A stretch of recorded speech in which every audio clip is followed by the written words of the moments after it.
Hapana. Hii watu wako duniani hawa wanafunzi wako vipi? Wanafunzi hakuna hata mmoja mwingine. Wako mute.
Hey, coach.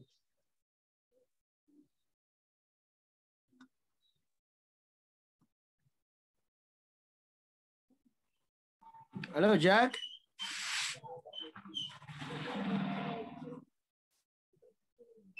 Jack, are you there? Good evening, Reverend Jeffrey. Evening to you. Yeah. How are you today? I'm very fine. Okay, that's good. Yeah, still waiting for the students to come. Yeah, we only have Linus now. Okay. Yeah, let's give them some minutes. Okay. Yeah.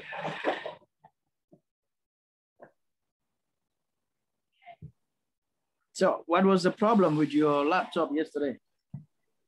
Actually, I'm not very sure what was the problem because I didn't find any problem with it.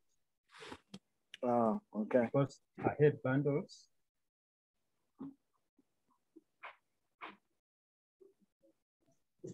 Good evening, sir.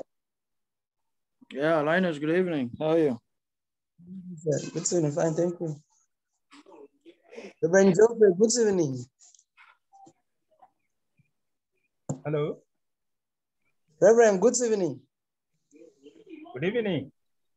Thank you, Reverend. You're welcome. Thank you, sir. Yeah, welcome.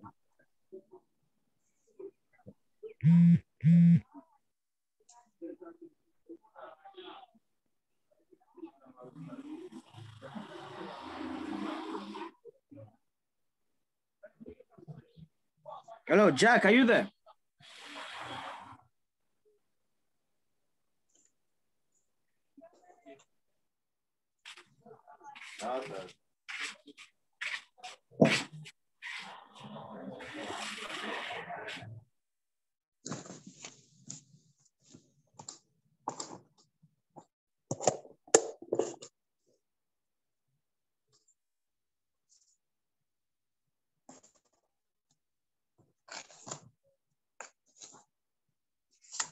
Hello, Levi. Hello, Levi. Yes, sir. Is the blackboard clear? Yes, Reverend. Yeah, it's okay. It's It's okay. okay. Yeah? All right. Yeah.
¿Cuál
es?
Hello, Reverend.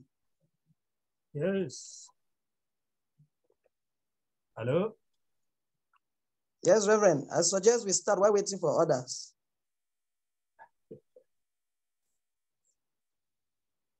We start, eh? Because it's 15 minutes past 6. Okay. Yesterday, I think we were dealing with the time. Yes, sir. That was on page 27. So we had jumped to page 28. And Yes, sir. I believe we can begin on page 27. That's Okay. near the bottom, the three aspects of time. Are you there? Yes, sir. Yeah. Okay. Now, what is time? Time is referred to as of present, past, and the future. This may relate to whether the action or existence past takes place in the present. For example, as you study Greek right now, the verb I study is in the present tense. So in the sentence, I study Greek, the verb study is in the present tense, indicating an action happening in the present time. Secondly,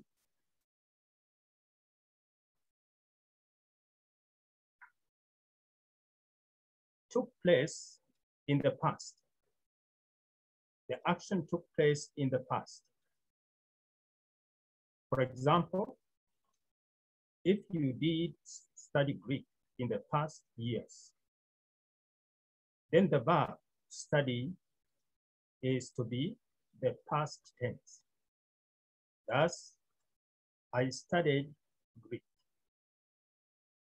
The verb studied is in the past tense, indicating an action that happened in the past time.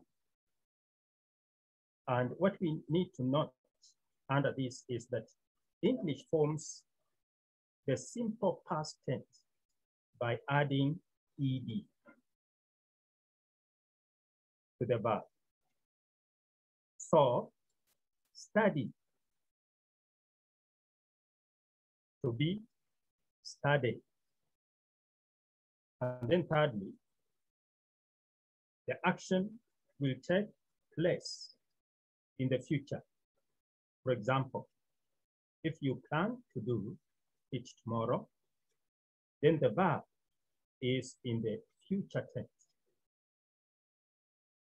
And I have bracketed there, I will study. I will study.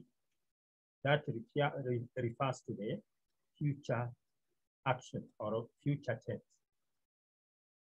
And what you need to note there is that English forms the future with the helping verbs. And these helping verbs are mostly will, stroke, shall. Will, stroke, shall. This automatically tells you that the sentence is referring to something future. Then as we continue, we see that the Greek verbal system involves more distinction than this. We took at each of the three references to time: present, past, and the future. From the three aspects on time that may be called as simple, perfect, and continuous type as follows. 1. The simple tenses. Under dot 1, simple tenses include the simple present tense, the simple past tense, and the simple future tense. Dot 2, these tenses are called simple because they provide the simplest aspect on type by merely telling us whether something happens now, which is present, happened in the past, which is past, or will happen in the future, which is future. These are the 3 aspects of type. In dot 3, the following is the example of each simple tense and its Greek translation in brackets.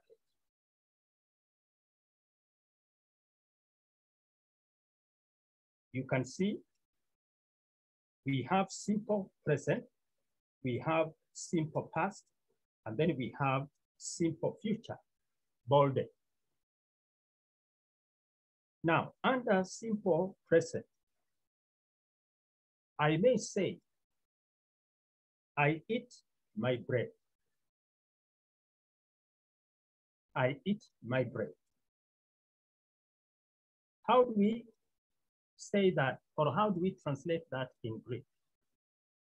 I eat my bread. In Greek, it means eskio mu artu. Eskio mu artu. I eat my bread. The word I eat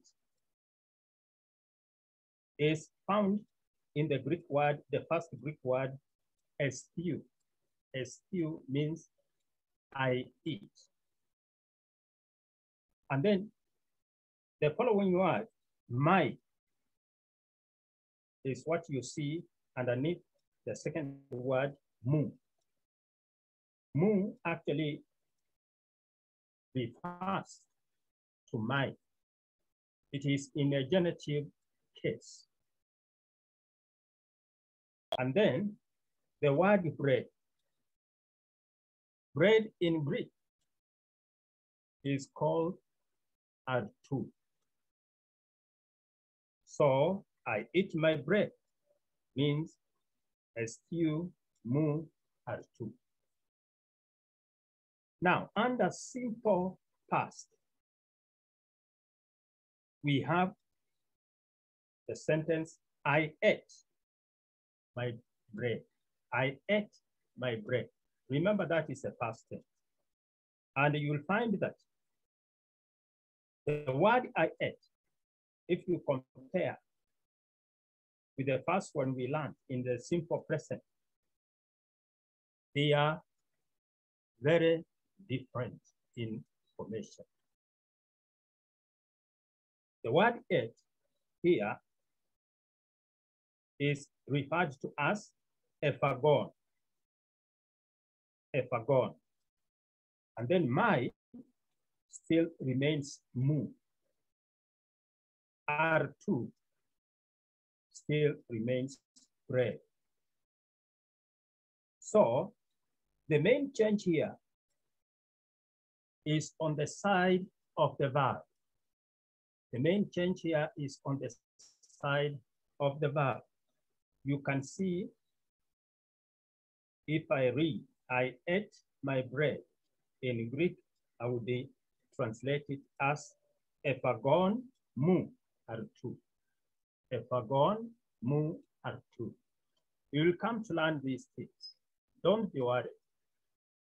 And you'll find that there are no problems.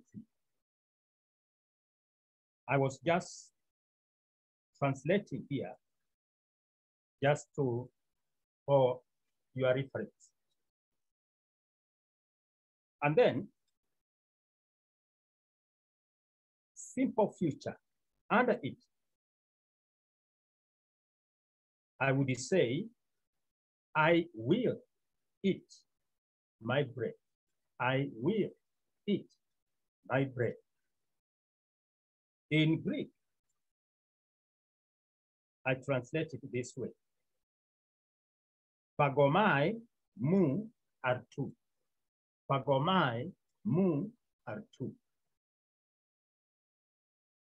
So don't be worried of those words. You'll come to them later. Page 29. Each simple tense tells us when the action occurs. Each simple tense tells us when the action occurs. That is in the present, in the past, or in the future. But none tells us when the action begins or ends.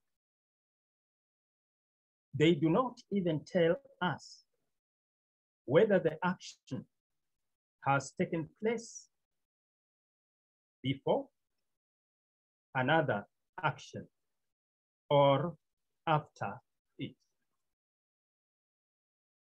The other point you need to know, at this point, we will not use the word simple. Most of the time, we will now call the simple present as present, the simple past as past, and the simple future as future. We will use simple only to distinguish a simple tense from a perfect tense, as in the next two aspects that give this kind of additional information on time. Now, next, we come to the perfect tense or perfect tenses.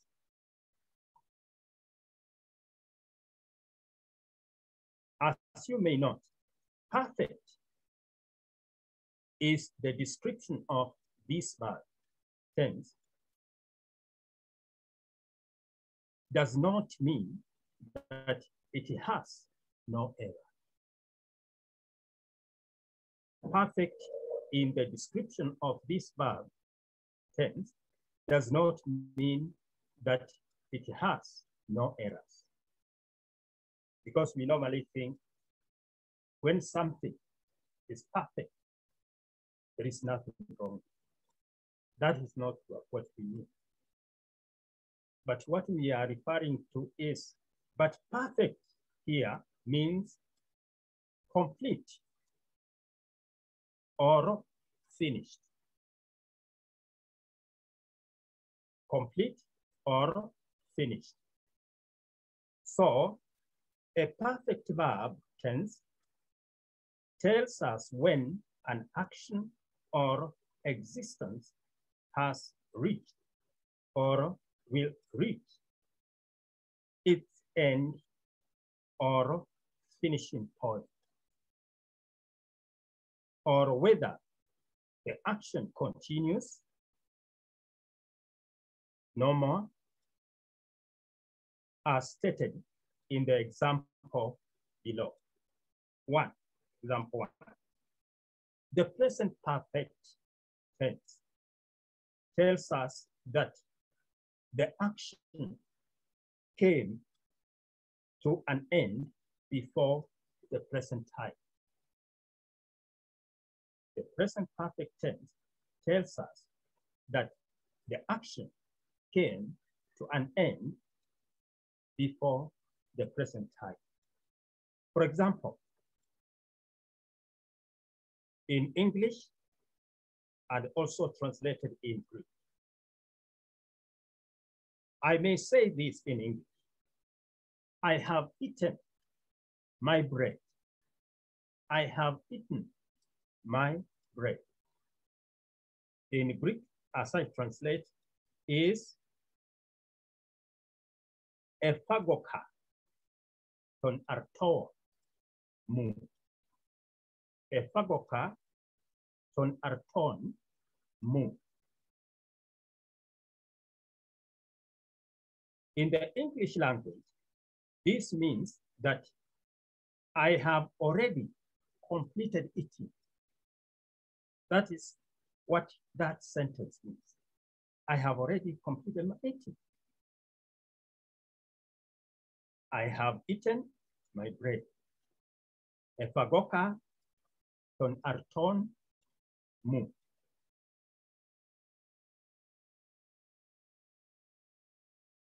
Secondly, the past perfect tense.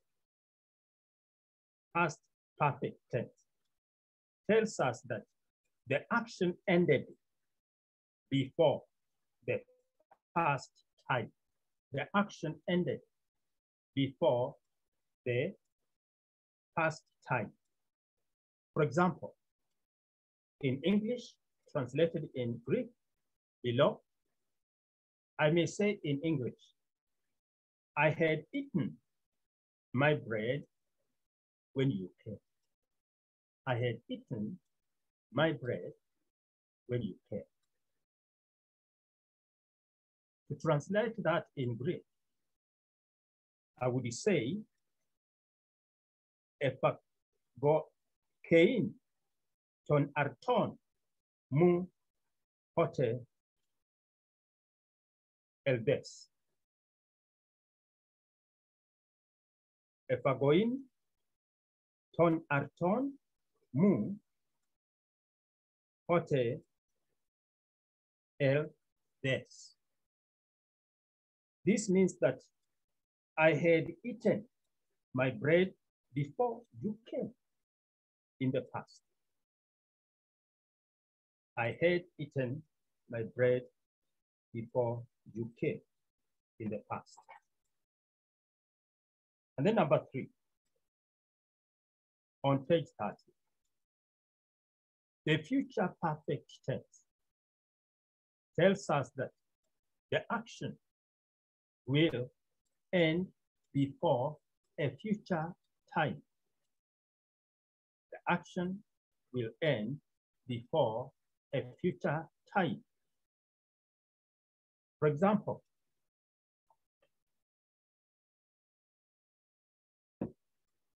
in English, translated in Greek below. In English, I may say, when you come, I shall already have eaten my bread. When you come, I shall already have eaten my bread. In Greek translation, I would say, hote arche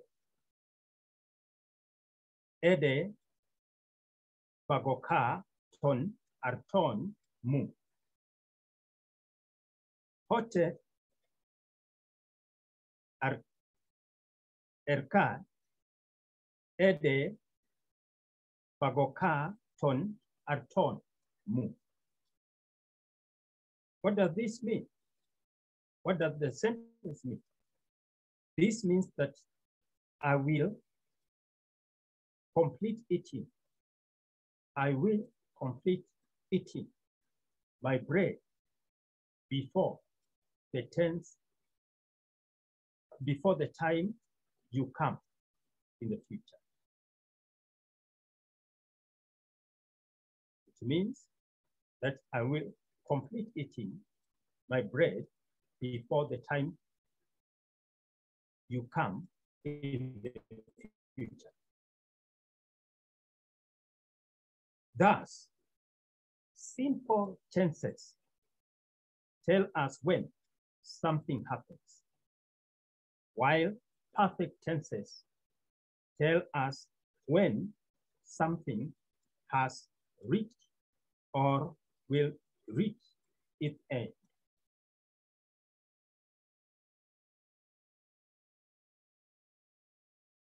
And then number 4, the continuous tenses.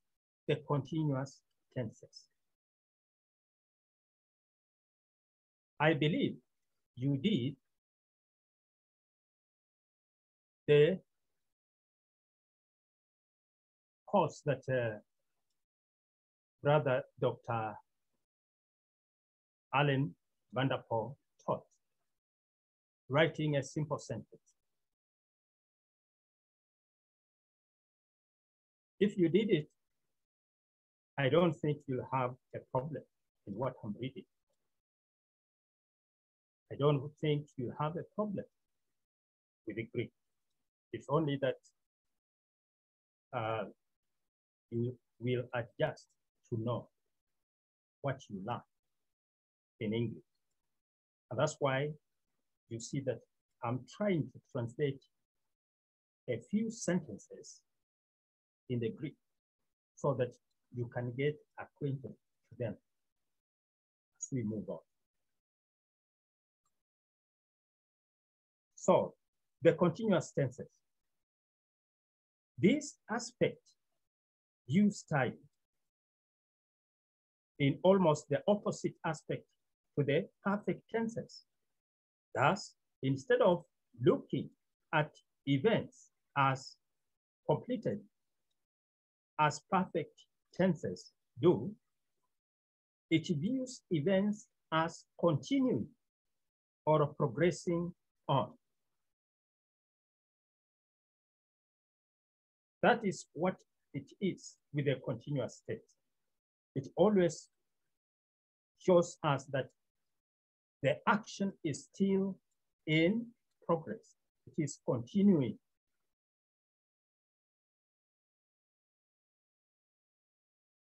So we see that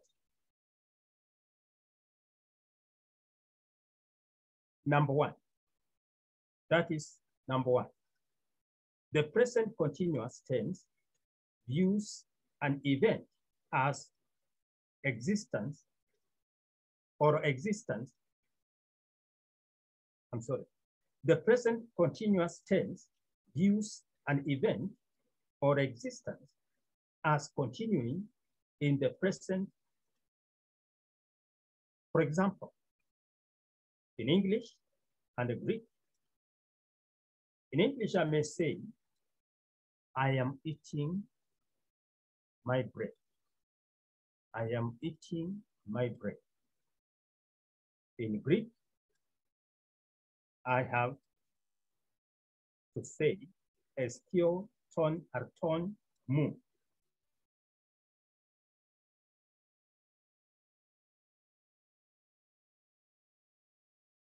Estion ton arton mu.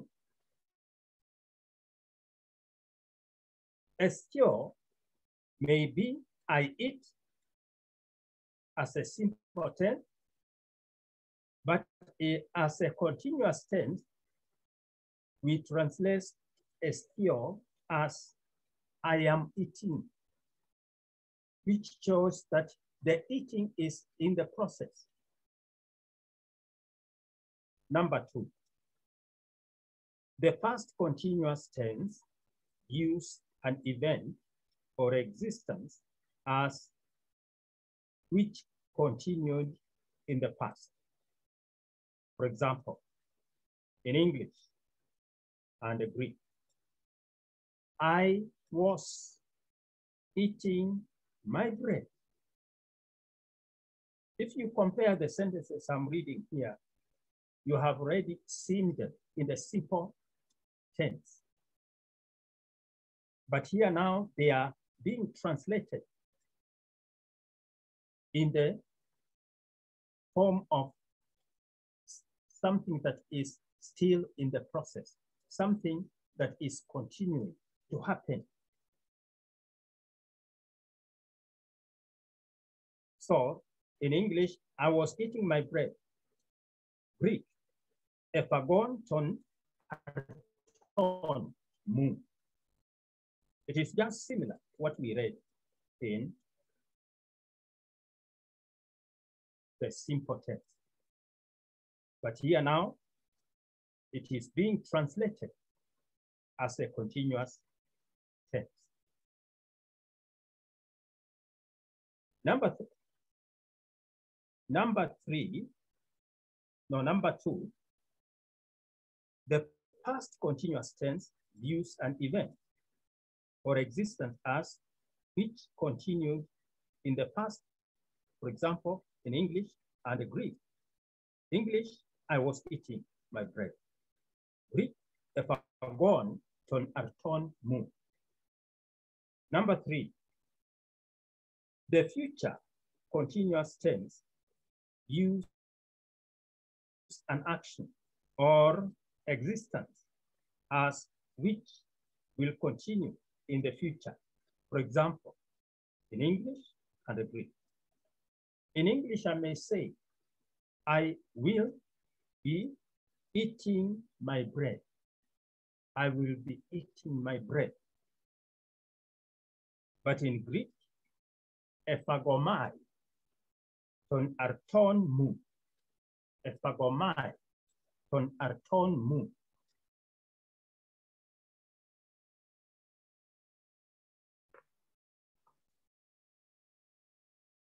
Another point you need to note is that the summary of the three above aspects on time is as follows.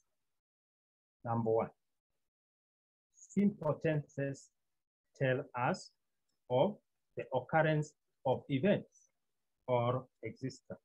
Simple tenses tell us of the occurrence of events or existence. Two, perfect tenses tell us of completed events or existence. Three, continuous tenses tell us of continuing events or existence. So, as we continue, we see that this bears emphasis that the time of the verb is from the standpoint of the speaker, stroke writer, not the reader. Therefore, what is present to the speaker or writer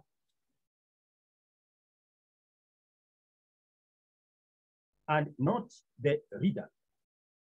What is present to the speaker, stroke writer, is not so to the reader. So what is present to the biblical writer may or may not be present to us. Because this was written in the past.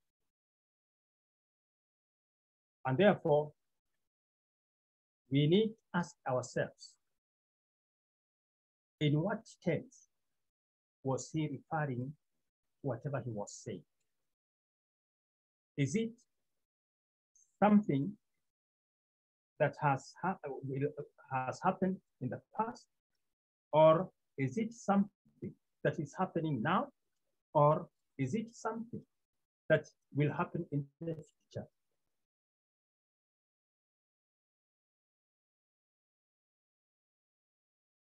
So we see that as such, tense in Greek emphasizes the kind of action. Tense in Greek emphasizes the kind of action. Now, we come to the end of time, and now we come to the voice of a verb. The voice of a verb. That is on page 31. We continue. Voice of a verb refers to the relationship between the subject and the verb. It's a relationship between the subject and the verb, and is as follows. 1. If the subject performs the action in the verb, then the verb is in the active voice. If the subject performs the action in the verb, then the verb is in the active voice. That is something which is being done by the subject now. For example,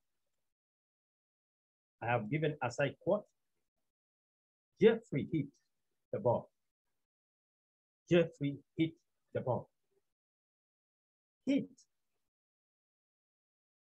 is in the active voice because the subject, Jeffrey, did the action. Jeffrey did action. 2, if the subject receives the action, remember the subject performed the action, then 2, the subject receives the action. Then the verb is in the passive voice. The verb is in the passive voice. For example, Jeffrey was hit by the ball.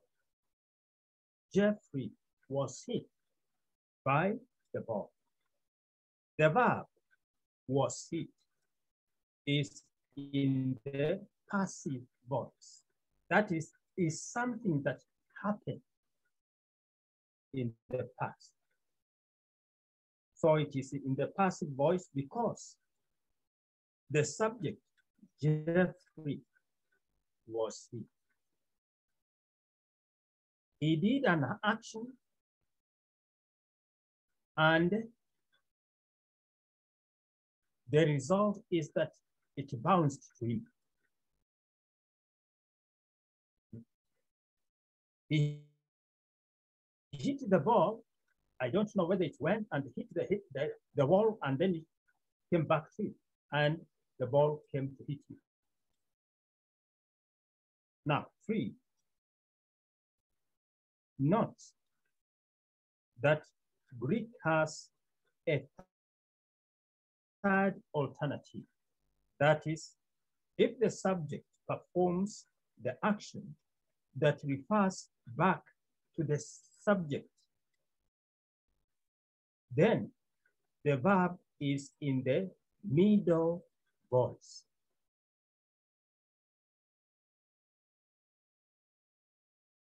If the subject performs the action that refers back to the subject, then the verb is in the middle voice.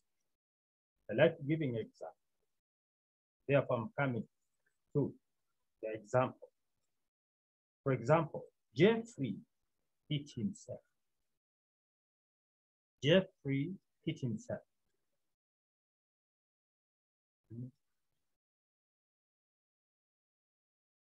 So, what he did actually resulted to he himself hitting himself. That is, the subject, Jeffrey, performs the action in a way that refers back to the subject. That is middle.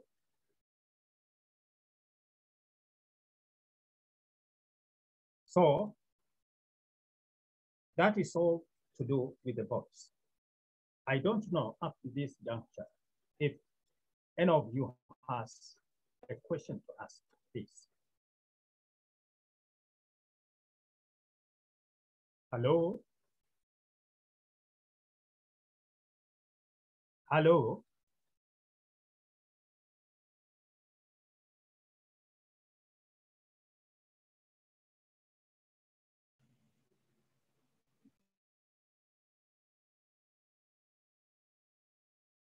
Hello.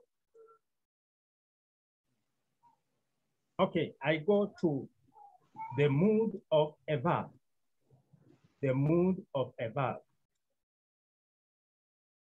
The mood of a verb.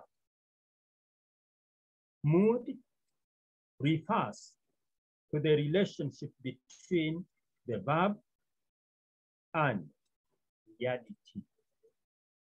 The verb and reality. What do I mean with this? This has to do with the way in which the action is thought of by the speaker or writer as follows. One, if the action is simply asserted as a fact, then the mood of the verb is in the indicative mood.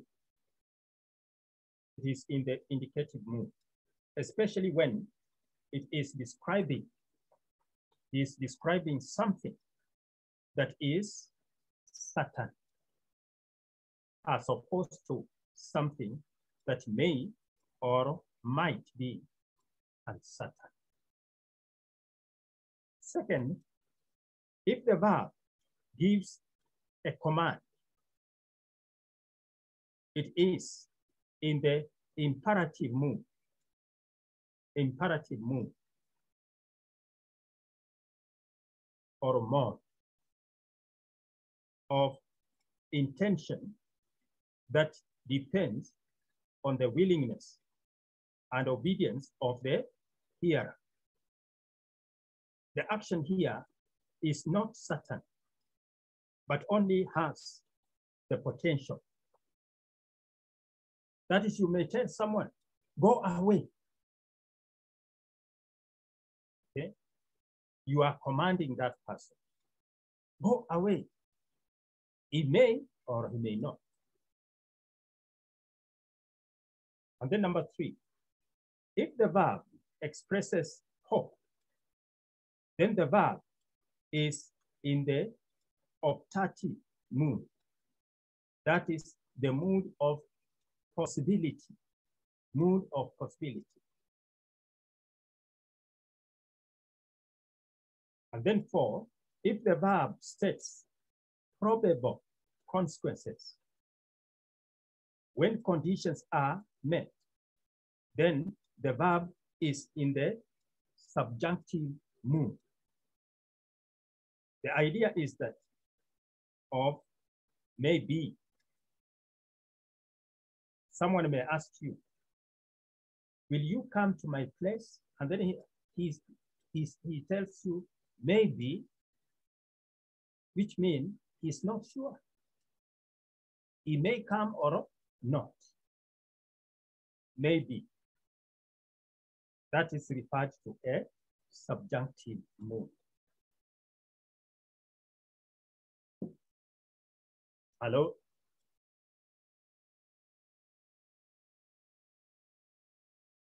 Linus? Malone. Yes, Reverend. Yes, yes, Reverend. Are you getting me? Because I don't want to talk to people. Yes, Reverend, we are together. Do you have any question up to this juncture? No, Reverend. I continue? I had some issues with those words, the translation, but you said we should not bother about it for now. Yeah, those ones, I was just giving them as examples. Okay, but, Reverend. Later, you will learn about them. Okay, thank you, sir. You will come to understand what actually they really mean, especially when you come to learn the words that I was using in the sentences. You get me? Okay, okay. We are together. Yeah. Okay. Now, number. Not. We're on page 32. Not. We will not meet any mood. We will not meet any mood other than the indicated until the course, in course 3, lesson 23, and in course 4, lesson 26 and 32, where the remaining moves will be learned. Secondly, in an inflected language, that is a language that changes the forms of words to communicate meaning, as Greek, mood is indicated by changes in the form of the verb, whereas English shows mood with the use of auxiliary verbs, such as I may, I might, I should, and would, as a mood of doubt. We will also come to learn how this happens as we go along. So don't worry about it. And then number 3, the 2 other related verbs, verb forms in Greek that are perhaps referred to as modes are the infinitives. Remember, we had mood is referring to the indicatives, but modes is referring to the infinitives, which is a verbal noun. Infinitive is a verbal noun in which a verb is written after the word to. For example, to eat. To eat. When you want to say to eat, then that is in the infinitive mood. And participle, we have the other one as participle. We will learn about the infinitive.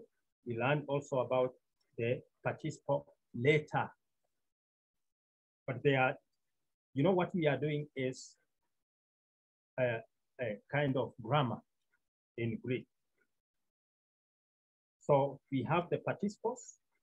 In bracket, I have given the meaning of participle, which is a verbal adjective. Remember, the infinitive is a verbal noun. The participle is a verbal adjective. So please note that.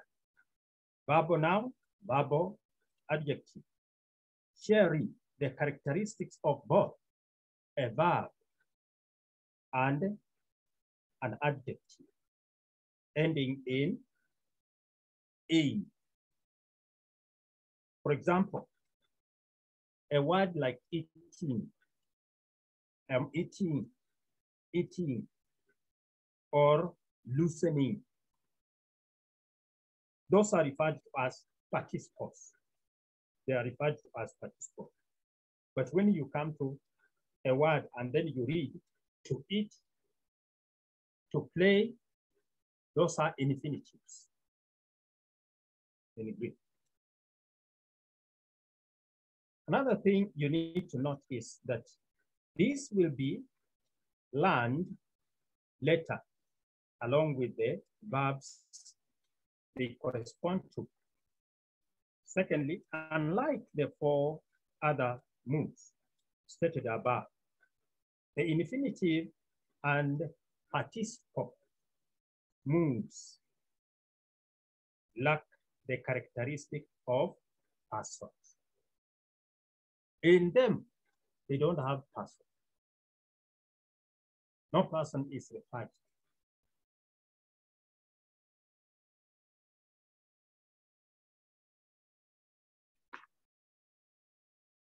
On page 33-4, you will be introduced to participles in course 3. Course 3, lesson 18 to 20. And to infinitive in course 3, lesson 24. Finally, Greek verb forms other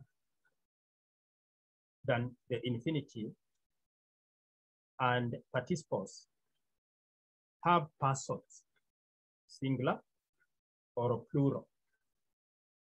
Greek also has a distinctive group of verbs called the me verbs, which will be introduced in course 4, lesson 28 to 30.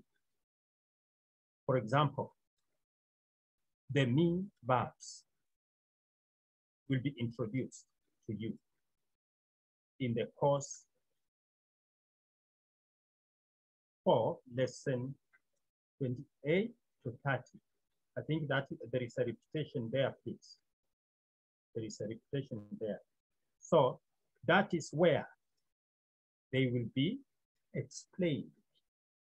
So don't worry about what I'm trying to go through.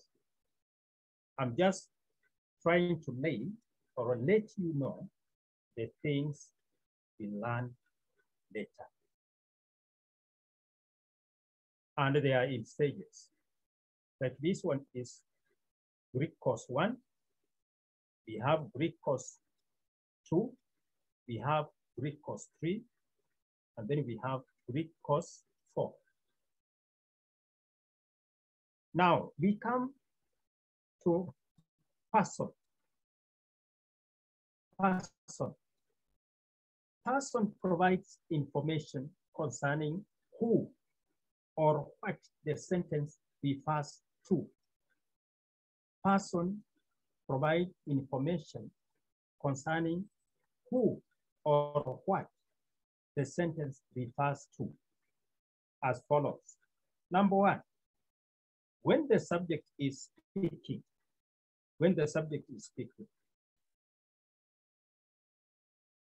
in brackets, you can see, we refer to that as first person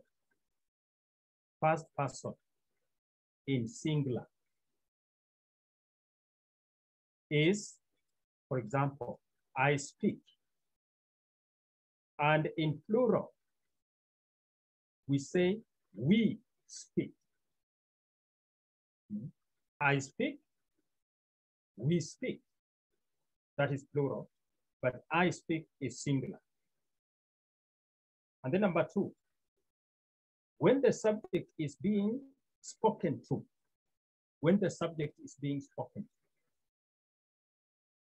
is second person.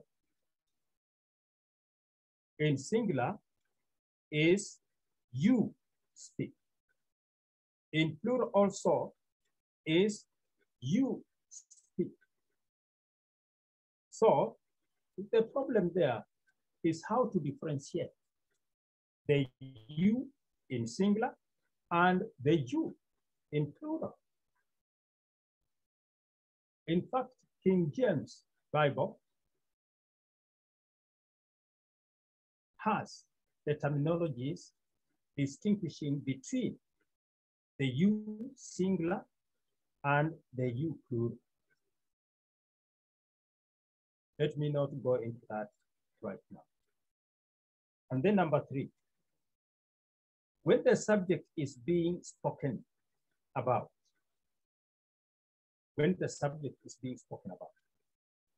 we refer to it as third person. In singular, he, she, or it. He, she, or it. So when you come across a sentence referring to he, she, or it, remember that is third person singular. Third person singular. Or it is fixed. Or in plural, they speak. He, she, it speaks, or they speak. That is now in plural. And remember that a Greek verb must agree with its subject in person. It must agree with its subject in person. It does this by using the appropriate personal endings. This we are going to learn before we exit this lesson. Now, we now come to numbers. Numbers. Any questions so far? Dinas? Hello? Okay, I continue. Hello, Reverend. Yeah, I go ahead. Yes, Reverend, please go ahead. Okay, now we come to numbers. As we, with the nouns, the verb will indicate the number. As with the nouns, the verb will indicate the number. That is, both nouns and the verbs always indicate numbers. That is, whether the subject is singular or the subject is plural. That's what it means. Therefore, not one. The verb must agree. The verb must agree with its subject in number. The verb must agree with its subject in number. If the verb is in singular, the subject must be singular. If the verb is plural, the subject must be plural. That is the agreement I mean by stating that. Now, 2, as with nouns, verbs are either singular or plural. It's not that. They are either singular or plural. If the noun is plural, the verb must also be in plural. If the noun is in singular, the verb must also be in singular. And then number 3, personal endings are used to differentiate the number. Personal endings are used to differentiate the numbers, as you are going to see in the 2 examples I have given underneath. Now, example 1, that is a Greek word, and it's a Greek verb. Lueis, lueis, lueis means you loosen or you are loosening. So it may be in simple tense, you loosen, or in a continuous tense, you are loosening. Is second person singular. Second person singular. And then number 2, luete. Remember the first one is lueis. The second one is luete. Luete, luete, luete. Which means you, plural. Remember, lueis is you, singular. Second person singular. And luete is you, plural. You loosen or you are loosening is second person plural. Now, note this. Look keenly at the underlined endings. Remember that is a verb. So we have the stem. The stem, I have not underlined the stem. I have underlined the endings. So the ending in luais is eis, eis. And the ending in luete is ete. That is what I mean by endings. So note, look keenly at the ending, the underlined ending of the Greek verb in the above examples, 1 and 2. The underlined endings determines whether you are to translate the verb as singular or to translate the verb as plural. Okay? So we will come to learn that in detail later. So please just keep in mind what you have. So we'll translate the verb as singular or plural on page 34. Now, we now come to an agreement. Agreement. It is stated that a verb's agreement with its subject in person and a number means that if a subject is singular, the verb must be singular. And if the subject is first person, the verb must be first person. So that is what I mean by agreement. That is, the verb must be in agreement with its subject. The verb must be in agreement with its subject. Note 1. As an example, they are well illustrated in the formation of the present active indicative of the Greek verb luo. Luo means I loosen or I'm loosening. I loosen or I'm loosening. Secondly, the conjugation of the verb luo will be used as an example throughout all the 4 courses because it is short and regular as given in the formation of its present active indicative below. We are going to see it there. What do I mean by the word conjugation? What do I mean by the word conjugation? Conjugation means giving the different forms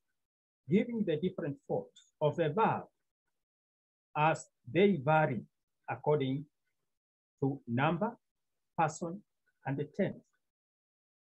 Giving the different forms of a verb as they vary according to number, person, and the tense, etc. This will be seen in the conjugation of the verb luo below. We are coming to it and we are nearing it. 4. The word formula. Formula is used here as a noun meaning a fixed form of letters or syllables that add up to form a particular tense of a verb. A fixed form of letters or syllables that add up to form a particular tense of a verb. For example, in the formation of the present active indicative of the Greek verb luo, below.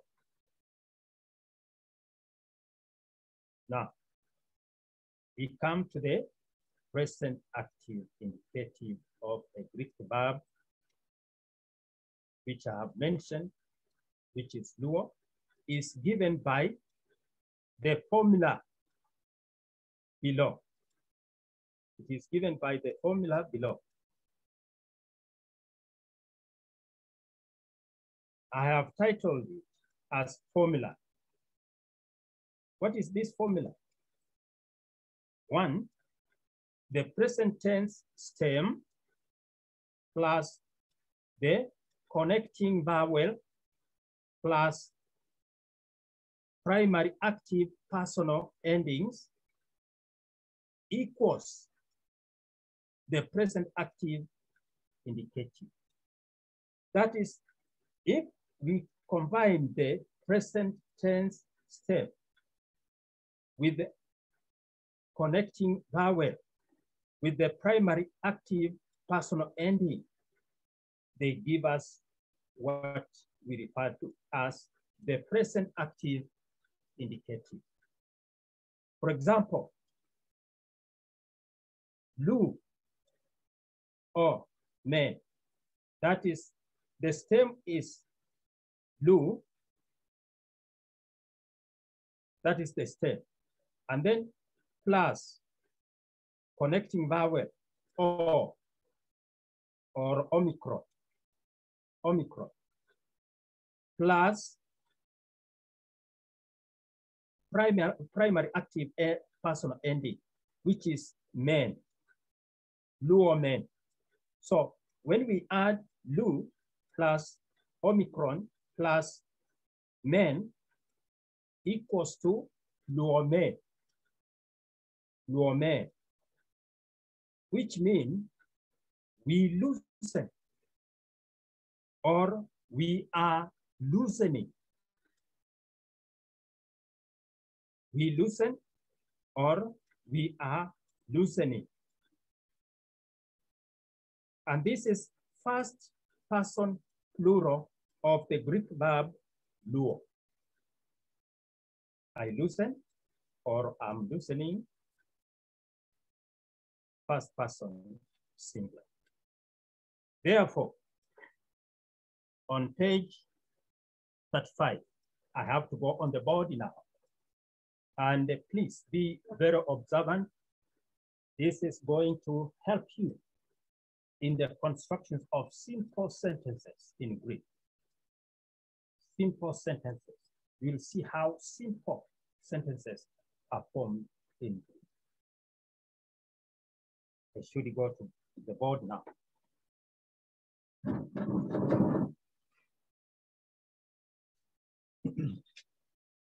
I think we do this and then we can go for our break. Let us work on this and then we can go for our break. Okay, sir. Yeah.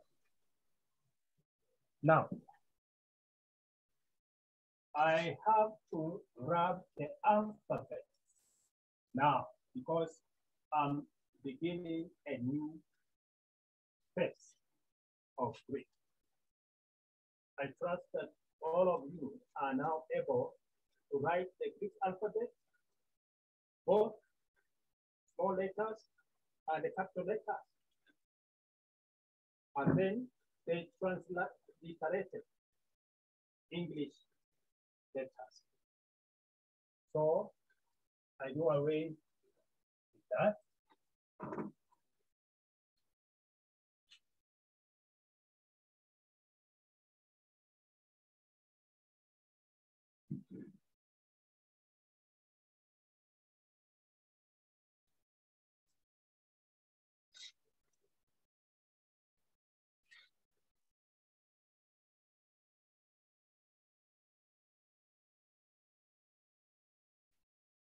Now, we are going to deal with the conjunct. the conjugation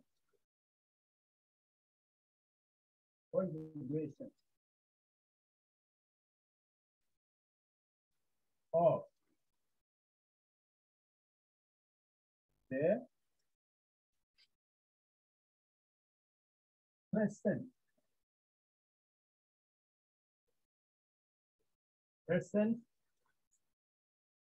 active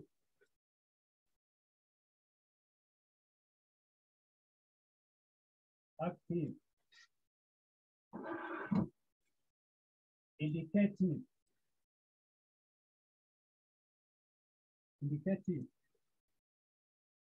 of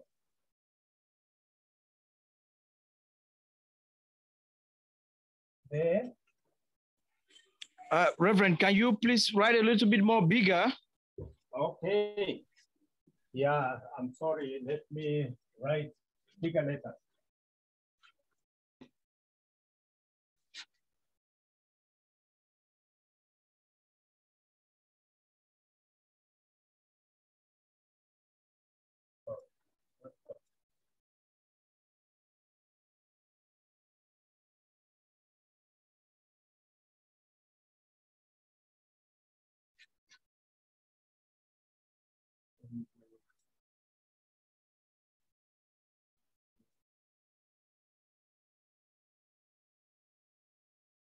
Are those clear?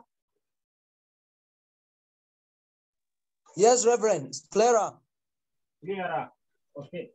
The Yes, conjugation we can see. Of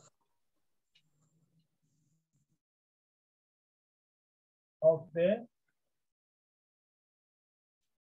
present active indicative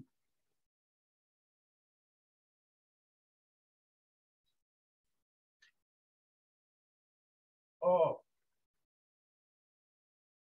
the Greek verb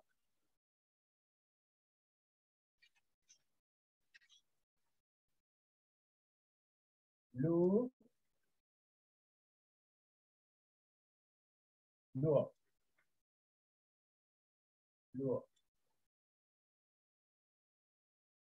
The Greek verb luo. This is the Greek verb luo. Is as follows.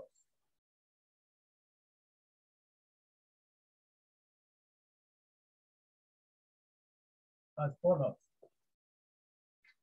Always, whenever I tell you to conjugate a verb, this is the way you are going to do it. The conjugation of the present active indicative of the Greek verb duo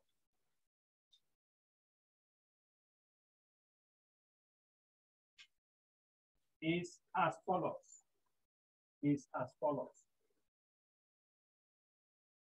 Singular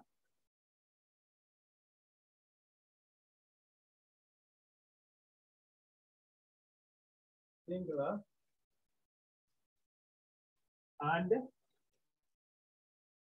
plural.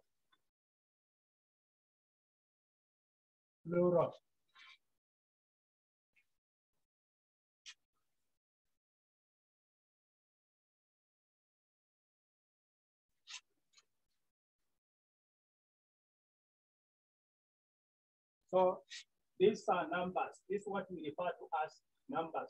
So you begin with the numbers, singular, plural. And then you come first person.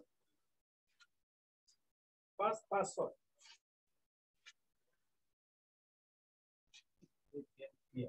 First person.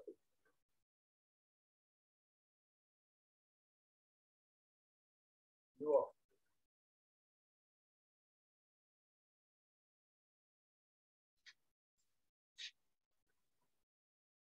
And then you put a comma here. And then you can state what duo means. Duo means I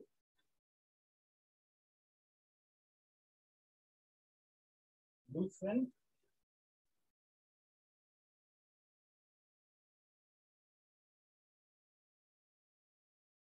or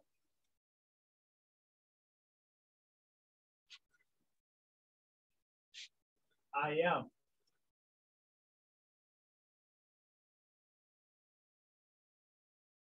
I am loosening.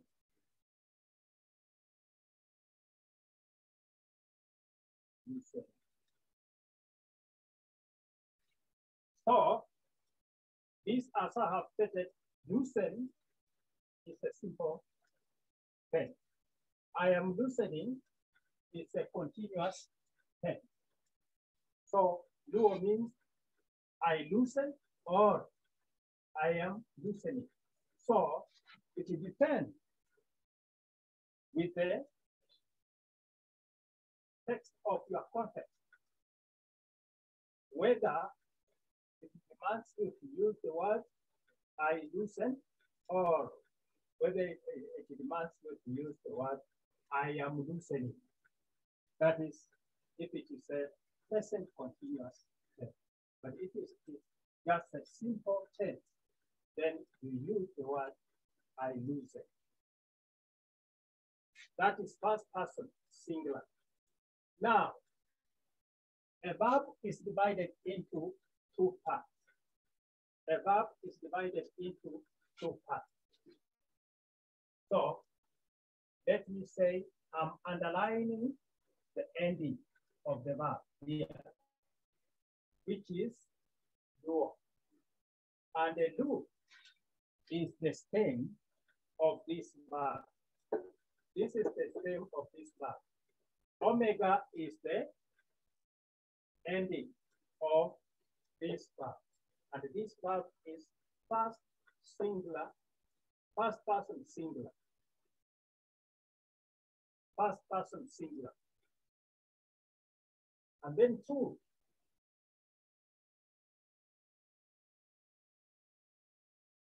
Do. Is. Is. These are ending, and this is the state. You is, and then you put a comma here, please. Always put a comma here, there. And then you step. This is refers to you singular. You singular.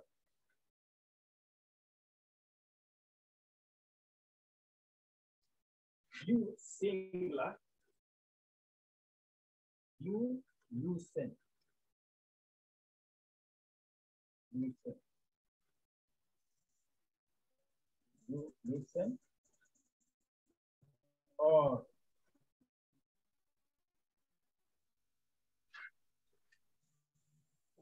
you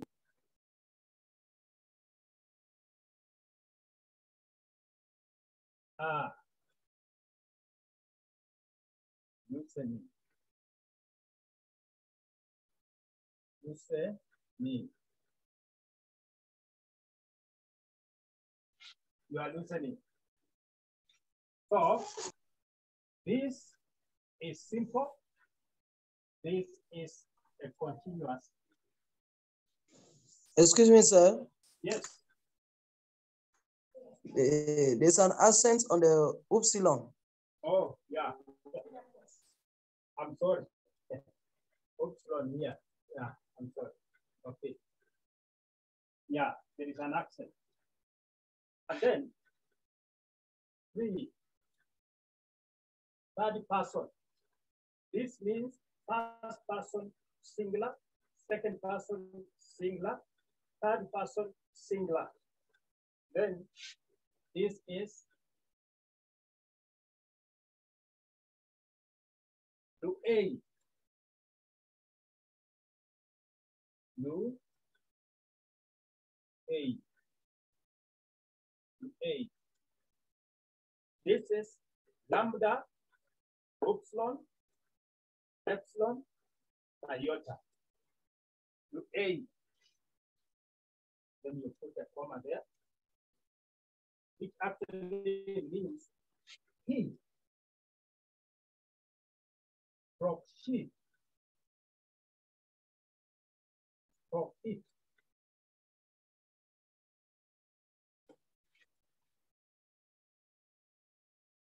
Lucent. Lucent.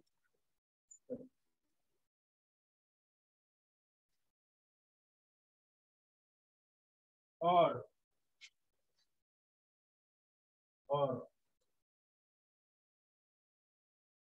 he from she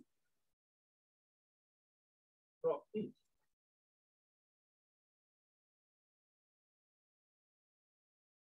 Is loosening.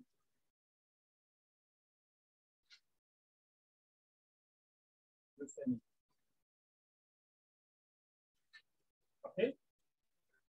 Now, this is the conjugation of first of the Greek word duo.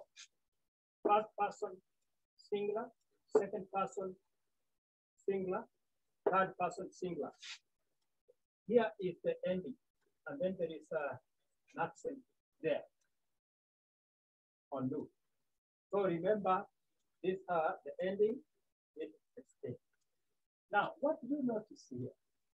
You can see that the state runs through. There is no change on the side of the state, but the changes are occurring at the ending of the verb. The ending of the verb. So how do we come to know the meaning of the word? Remember, this stands for, omega stands for I. And then the meaning of the word you say. I, you say, or I am, is loosening. And this tells you is second person. So you begin by writing you, singular, useless, or you are loosening. Remember, it is still singular here. Okay? You are loosening. Now, third person, you aim. He, a here indicates the translation should be he, she, or it, depending on the context of the text. Loosens, remember it, loosens, or he, she, it is loosening. And then plural. First person plural. Luomen. Luo. Men. Luomen, comma, means we.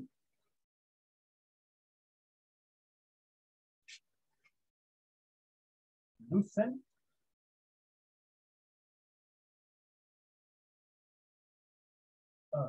We loosen. Handwriting is very awkward. We loosen, or we are loosening.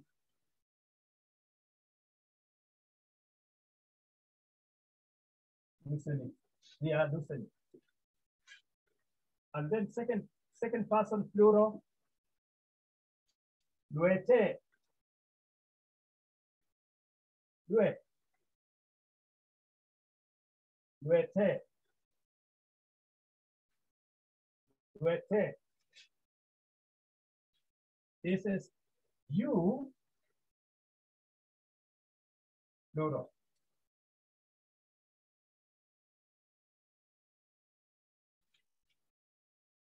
are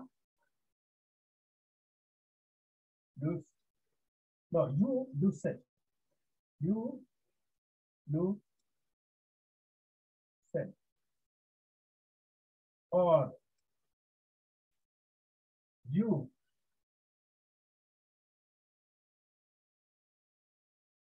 plural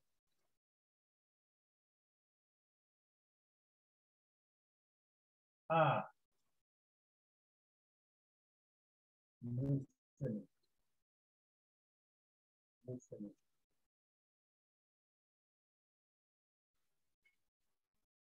Now, third person.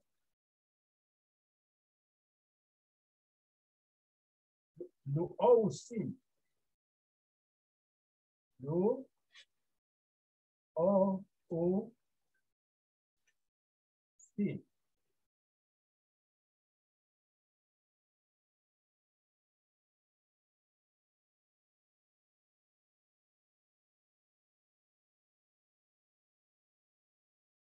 Do all see. Okay. This means they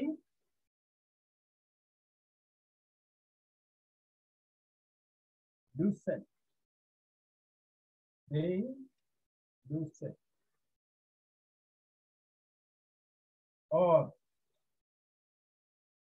they are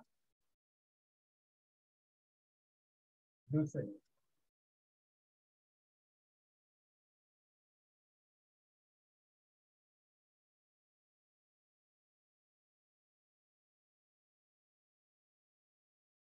Listening.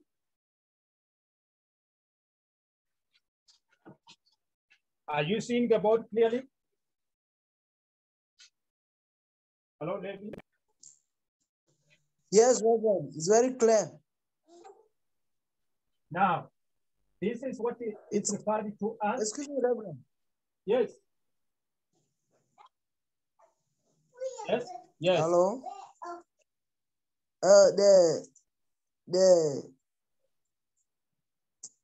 This one in a bracket.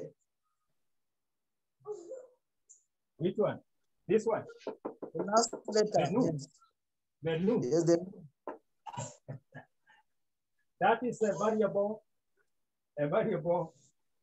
letter. It may be there or not. okay, it means if you write without a nu, it still be correct. Yeah.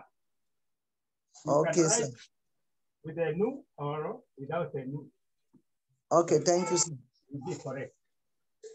Okay. So what I want you to do, go and refresh your mind, and then you come and because this is the core of your learning. This is the core of your learning. And then I come and explain clearly for you so that you may not be confused. Is that clear?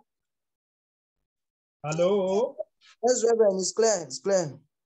Yeah, let us go for break, 15 minutes, and then we come back, please. Okay, thank you so much, Reverend. Yeah, 15 minutes.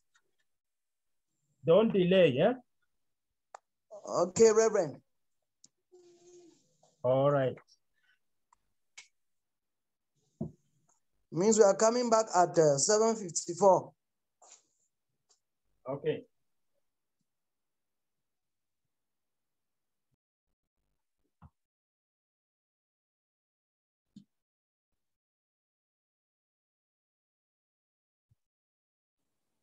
Please, let's not take too much. Let's not delay in resigning. Okay. Brother Linus. Hello. Yeah, no, I was just telling the students that they should not take too much time in getting back. This is the core of our learning. Forget all about what we have covered, but you need to understand this very clear.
Anybody?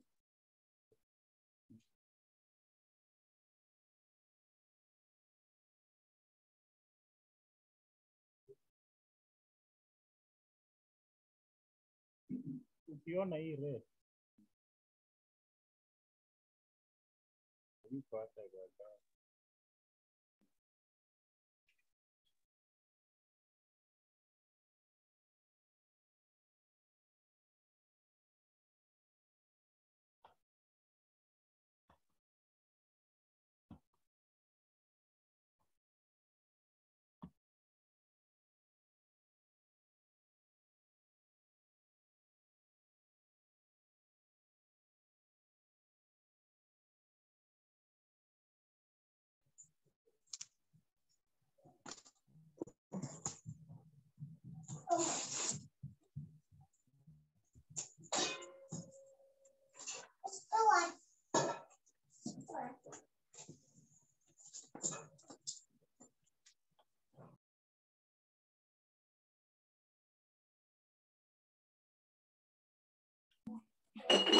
Linus, baby is doing great too. Hello, sir.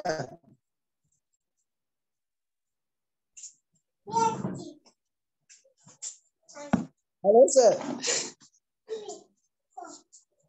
I was asking if baby is doing Greek too.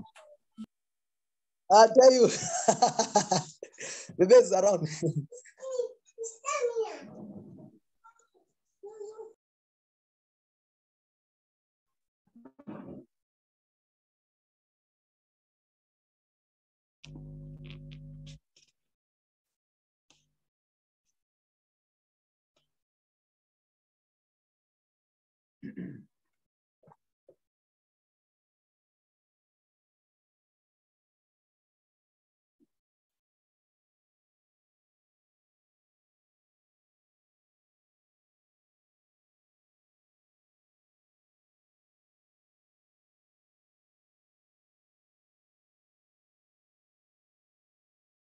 Okay, Brother Levy, you tell me when you are ready. Yes, we are ready, sir. You are ready? Yes, sir. Yes, Reverend, proceed. Proceed. Now,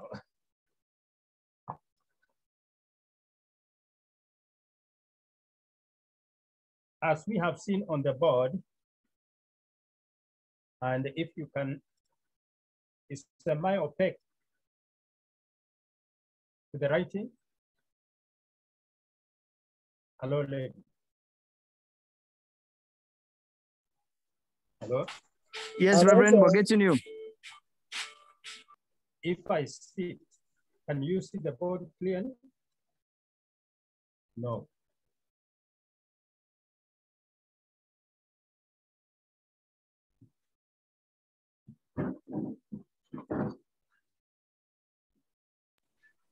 Hello, Reverend. We are getting you. Yes. Hello. We are getting you. All right. Now, look on the board. Something you can see is that the state, which is the loop, it runs all over through in the singular and in the plural. It doesn't change. But what changes? The changes occur in the ending of the ending of the verb, the Greek verb. And these endings are the ones which determine the person. If they are singular, these are the endings we always find in most of the regular verbs. We find omega, and then a's, and then a, and then omen, ete, oc. This ending. So most of the verbs, this ending are the ones you are going to use. On the regular verbs, any regular verbs will have this. What will change is the state. So if this is blue, I use it. If I give you another word, for example, crino,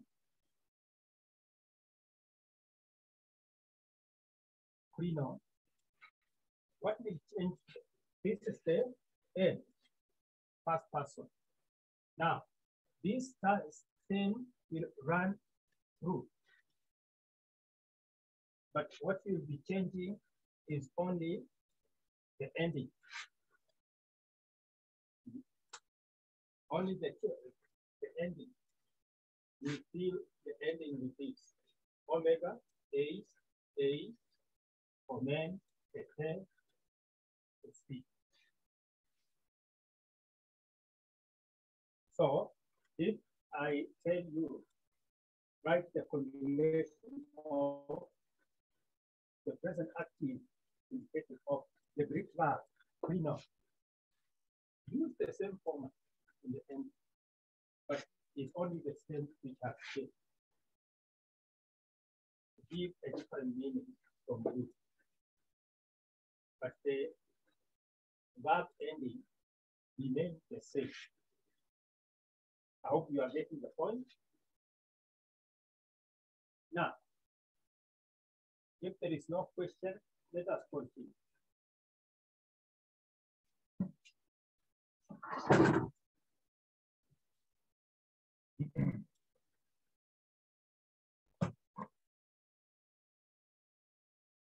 Now, in your note, you will see that from the above present active indicative formation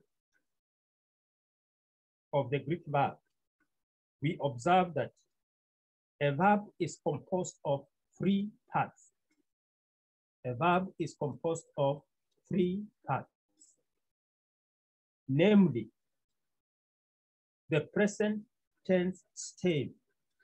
The present tense stem is this, lu.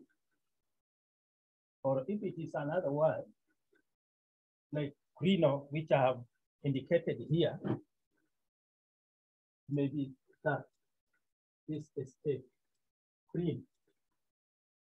Okay, so we are told that from the above present active indicative formation of the Greek verb, we observe that a verb is composed of three parts, namely the present tense stem, which I have shown.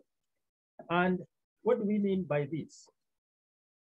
It is the part, the present tense stem is the part of the verb that remains when the connecting vowels and personal endings of the verb are removed. That is what, when these are removed, what remains is the stem.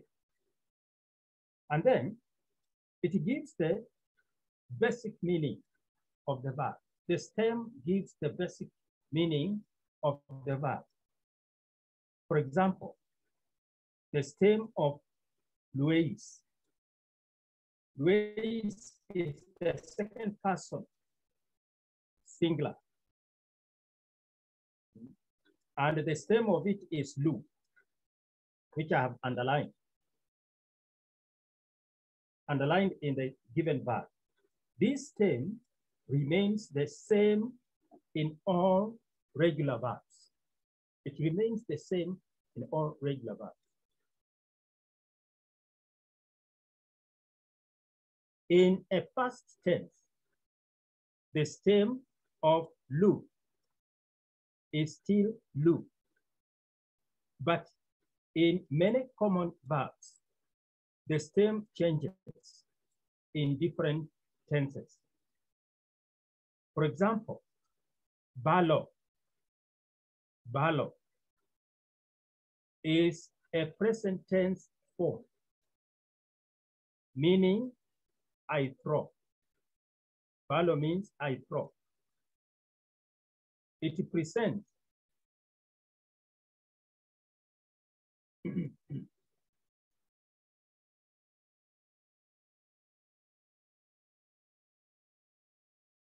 excuse me.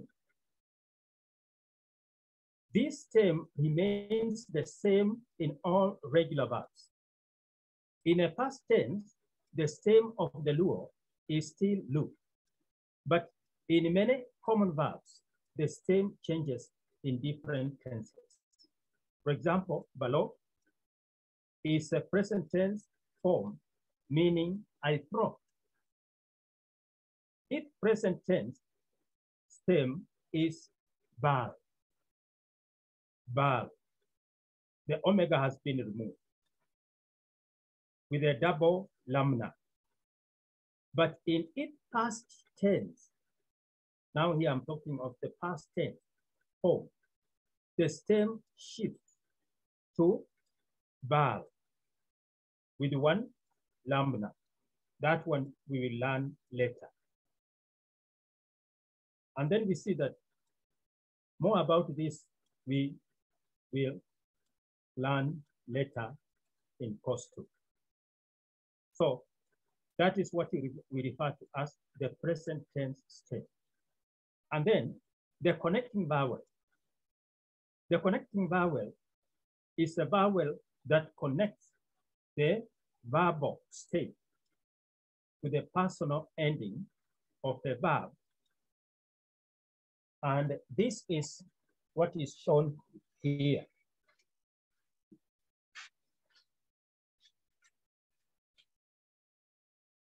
This is the stem. Omicron here is the connecting vowel, and then men is the ending. So this is only the connecting vowel. And it has a reason why it is placed there. It is placed there in order to give a fluent pronunciation of the word, your man. And then here we have another one. And then here we have epsilon. So you will find this one mainly where in the plural. The omicron and epsilon. And then omicron. So these are referred to as the connecting vowels. They are the ones we refer to as connecting vowels. The ending are these. Then, te, o, us, and then those are the endings. And in the singular, we have omega, ace, and then a.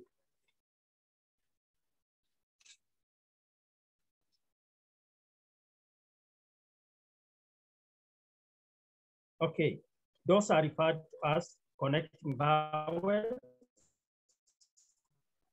So the connecting vowels is a vowel that connects the verbal stem to the personal ending of a verb.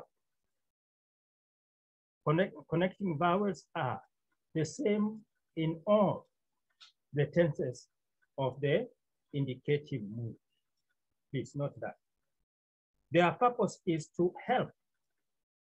Their purpose is to help with pronunciation of the word. It is either the Greek vowel epsilon or omicron. For example, it is easier to pronounce legomen than legmen, as in the illustration below. For example, leg as the stem plus Omicron as the connecting vowel plus men as the end of the verb, the ending of the verb, is equals to legome. Legome. Translated, we say, we speak, we tell. First person, plural. That is first person plural. And then another illustration is legete. Leg is the stem. Epsilon is the connecting vowel plus te is the ending of the verb equals to legete.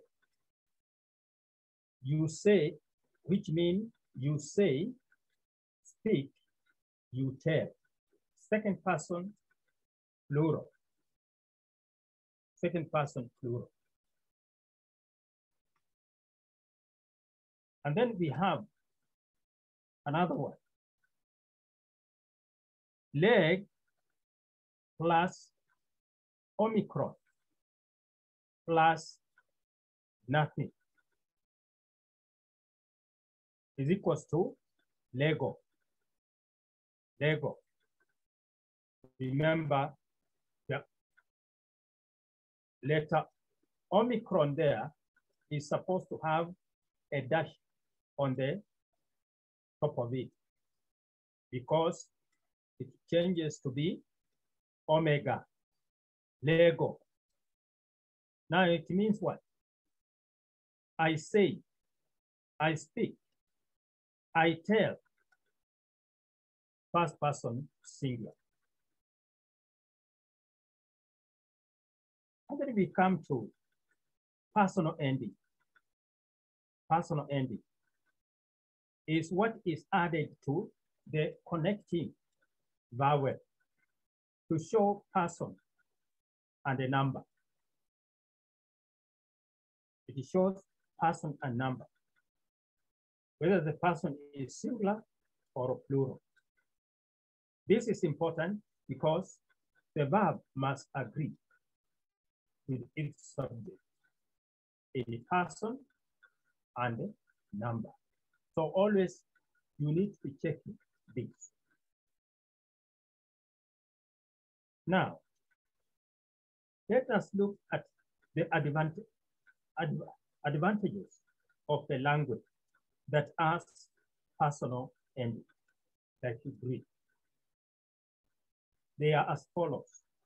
One, you can tell who is doing the action.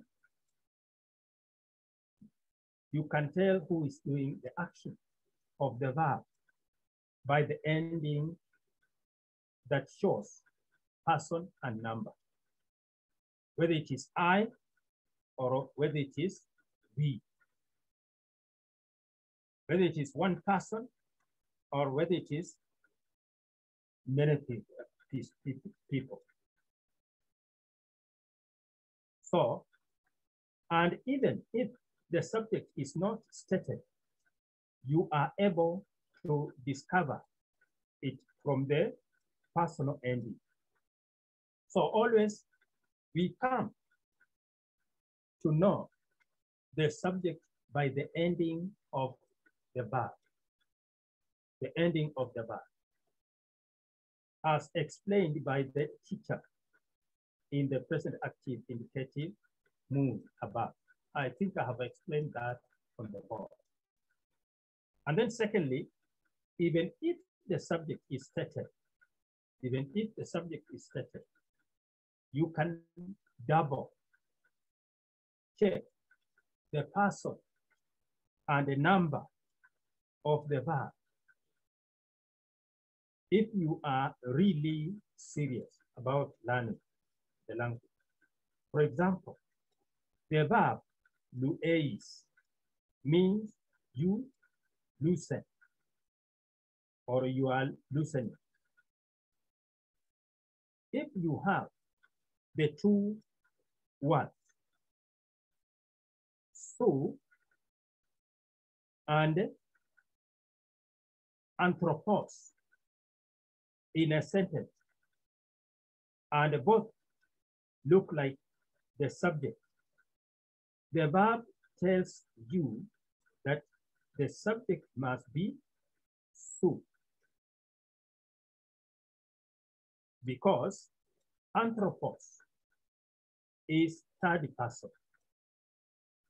Anthropos is third person.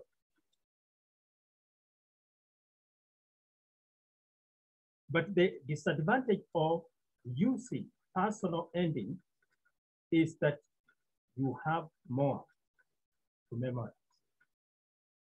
Just for example, you have to know the stem. Once you know the stem, then you can fill it with the endings which are on the luo. Once you know the stem of the verb, then you fill in a regular verb, then you fill in with the ending of the word luo. So you will not have much problem, which is a small price to pay for the advantages you get. So it's not a disadvantage, but to some people who don't like memory work. But memorizing something is not a way of knowing something. A way of knowing something is for you to repeatedly learn it, go through it, and then it comes and sticks on your mind. So you don't force to memorize. And then what we need to note again is primary endings. Primary endings. We have the primary endings. There are two sets of personal endings.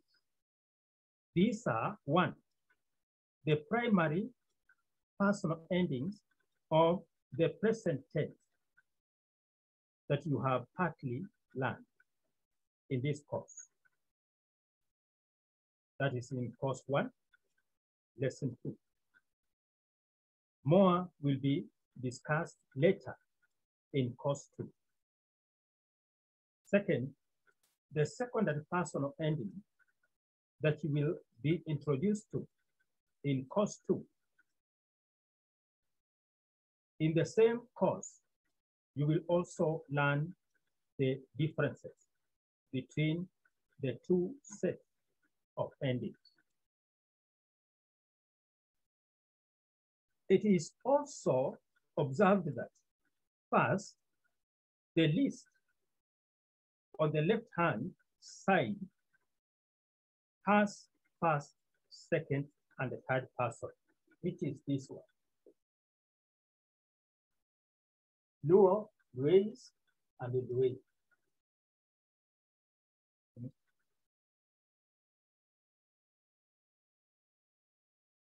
And the list on the right-hand side has first, second, and the third person plural, which is this here.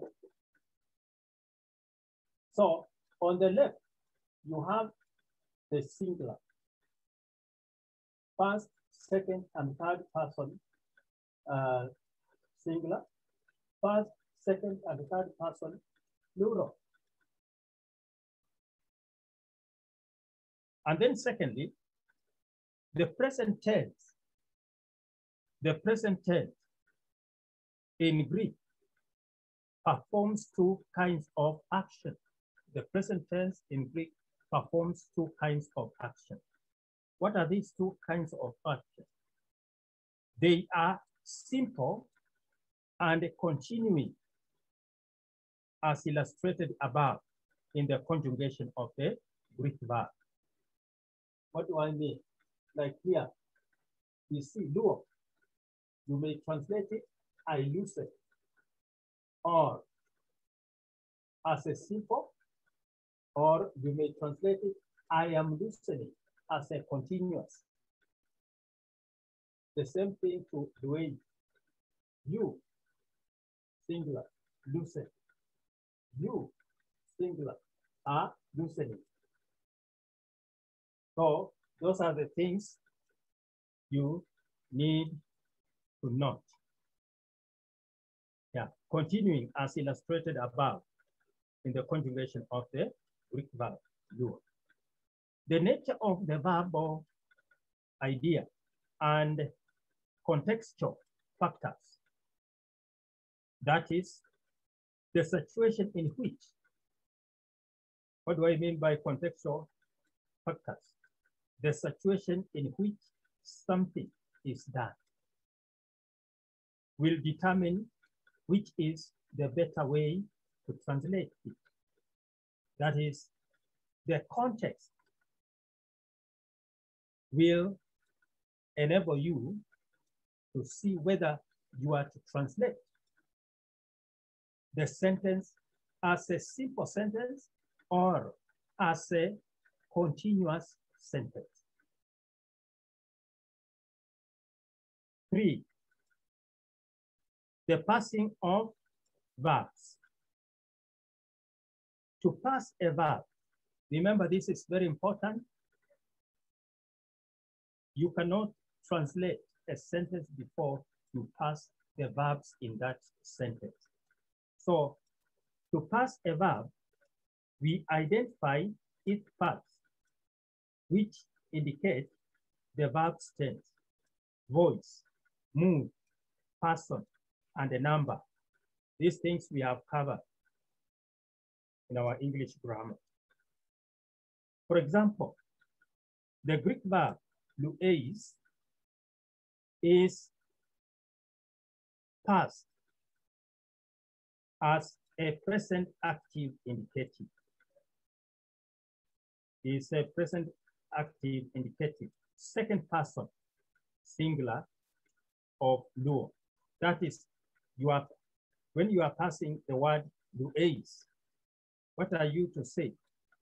Is a present active indicative, second person, singular of the word, the Greek word luo. Note, the first person, singular, is identified as the root or source of the word.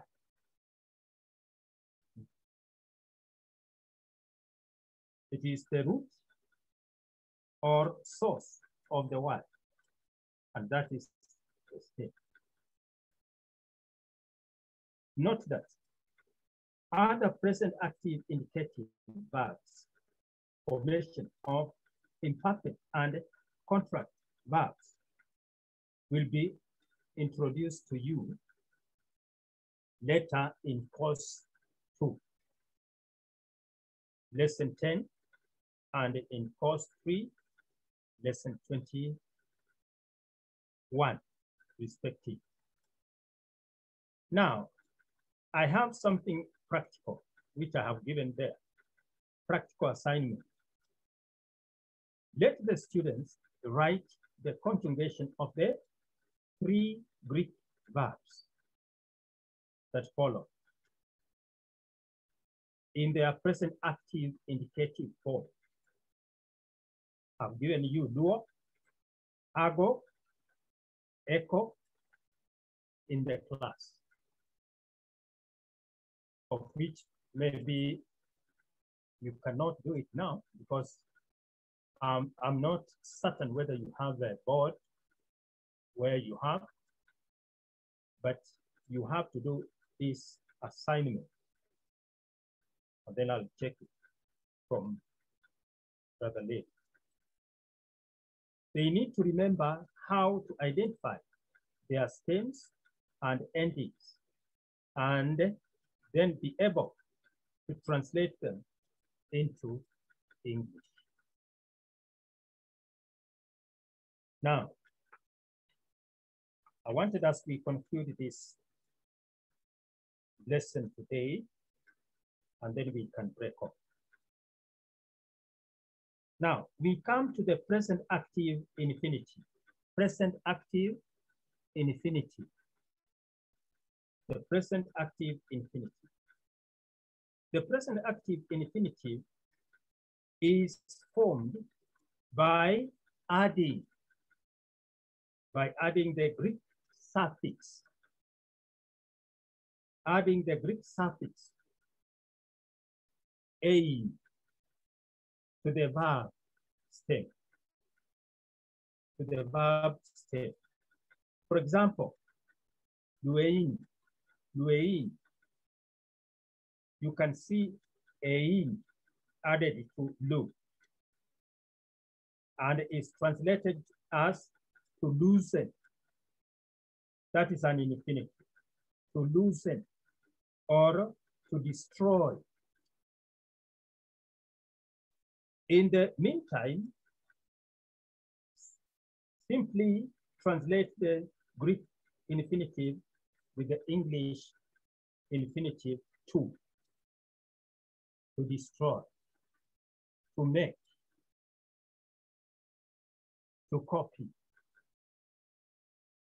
When you are relating to such words, remember you are relating to the infinitive. Meanwhile, the syntax of the infinitive is postponed until later. And then we have what we refer to as accentuation of verbs. Accentuation of verbs. Accentuation of verbs is the placing of accents on Greek verbs. Placing of accents on Greek verbs. And this is our last subtopic on this lesson. So what we see is that in lesson 1, it was noted that the basic rules of accenting do not fix the exact accent of the word, but only set certain limits. Therefore, additional rules are necessary to fix the accent. But different kinds of words follow different rules. Therefore, you need to know that 1, the verb accent is recessive. What do I mean by the verb accent is recessive? What I mean to say is that is to say that the accent on a Greek verb recedes or moves. To recede means moves back from the ultima towards the beginning of the word as far as the basic rules will allow. So we see the best rule allowed us to put the accent on the 3 syllables of the word. The first syllable was the ultima. The second syllable was the first syllable ultima, and then we had the antepenult and the penult. So we start with the ultima, penult, and then the antepenult. These are the only syllables that we can place the Greek accent. And then 2, these additional rules enables you to accent any verb form, for example, according to the basic rules. For example, didaskete might be accented with an acute on any of the 3 syllables or with a grade on the ultima, given the right condition. So if you are to accent ultima, you have to accent it with a grade. And if you have to accent on any other remaining the 2, that is the penult and antepenult, it must be acute accent. And then third, by knowing that a verb accent is recessive, we can fix the accent on the antepenult of didaskete. So what kind of accent? Acute accent. And where do we insert it? On alpha. Didaskete. Didaskete. Similarly, ginoskete. Ginoskate would be accented gino. The accent comes on omega. Gino. Case. Ginoskate. And then we have eron. Eron. How is it accented? We put the smooth breathing and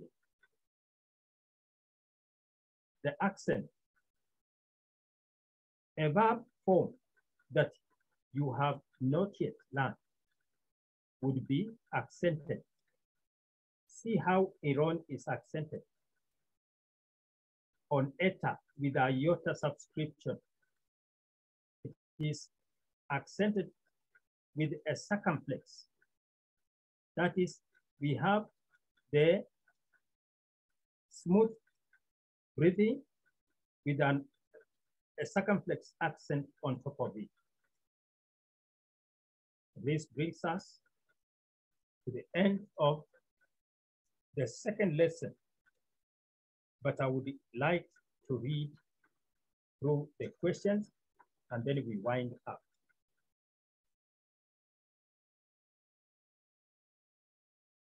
Anybody with a question, please? Yes, please, I have a question. Yes. Okay, sir. When in the conjugation, when we're dealing with verbs that end with omega, we remove the omega and added the different endings based on the tense or based on the person, first, second, or third. Now the verb, the other one, leg, we didn't remove the gamma, but we just added by the ending. So I wish to know, how do you know that you have to remove an alphabet to add the endings, or you just have to add the ending without removing the last alphabet? Give me an example of what you did. Okay, like the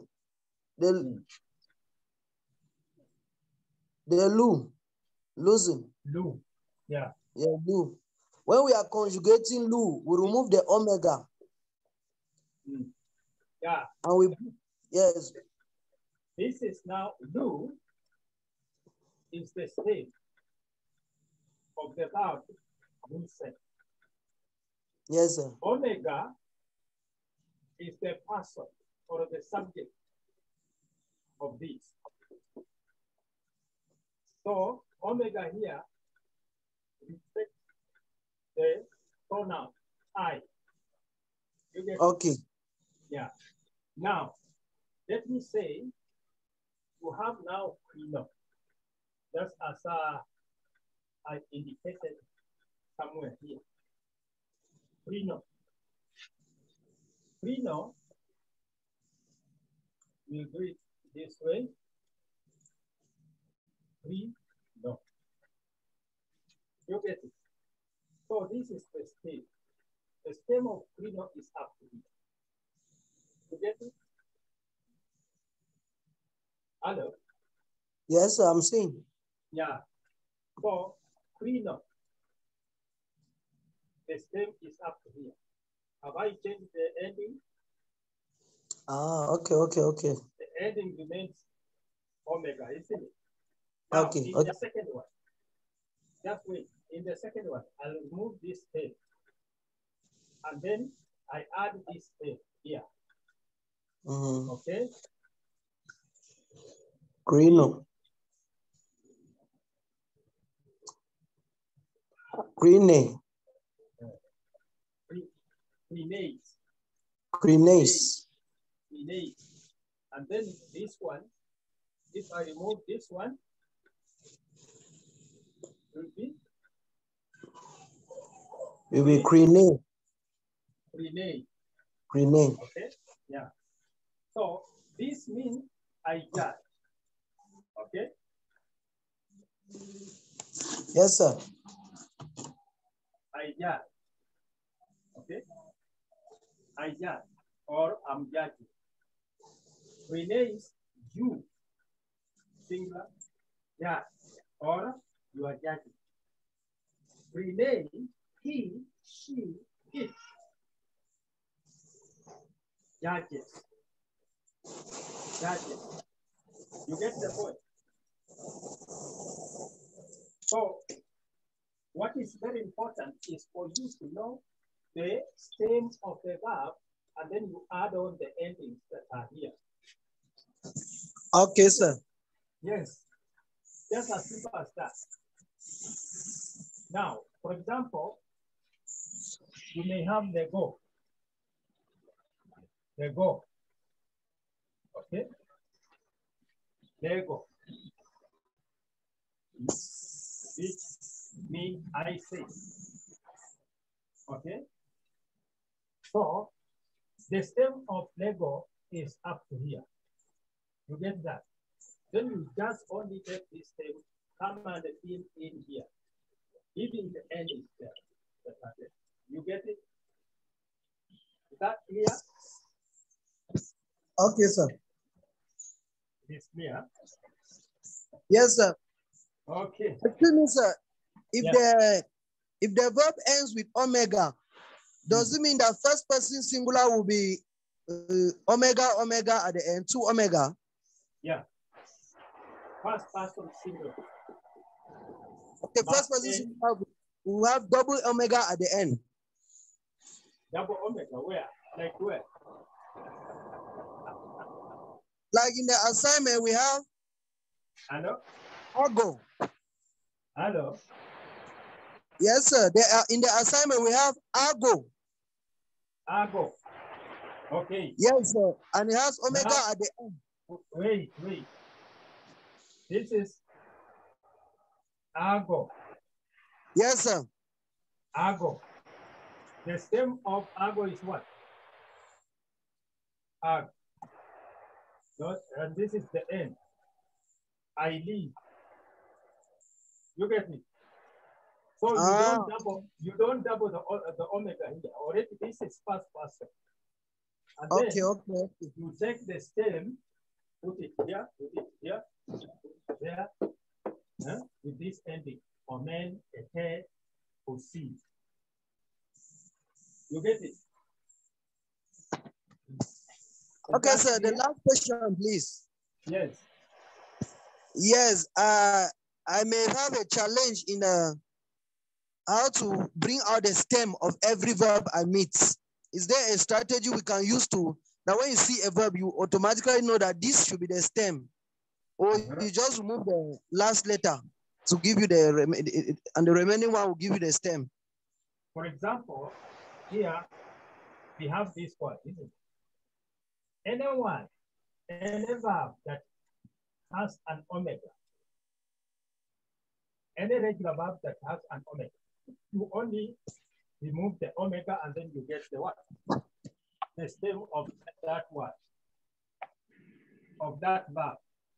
And then you take the stem, seal it here. You get it? You get the point? Hello? Hello? Hello, sir. Are you getting? Yes, I'm facing difficulties here. It's raining heavily here. Oh. I'm So not really I've told getting you. the rain is heavy. I'm not really getting. Let me tell you what you can use, isn't it? Okay, sir. Yeah. Now, any regular verb will end with omega. Okay, any regular verb will end with omega. Omega. And then okay, sir. You remove that omega to get the stem. And then you take that stem and fill it in this. And then the endings remains the same. Okay, you sir. Get the point? Yeah. Yes, sir. So please, can you allow me to read through the questions and then I leave them to you? Okay, sir. Thank you. Yeah. Okay. Thank you, sir. Now, practice and review exercise. Lesson 2. What you will have to do is question 1. Write the conjugation of the following present active indicative verbs. Present active indicative verbs. All of them are regular verbs, which I have listed there. So write their present active indicative. So of those words, these are not hard. It's only for you to find the stem, fill the word with the endings. Okay? That is what you are supposed to do with the practical questions of writing the conjugation. And then second question, translate from Greek.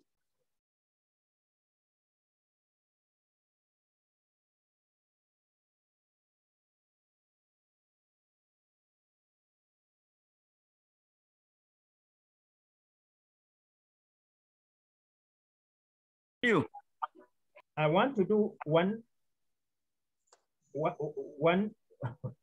translation to show you how you can go about, isn't it?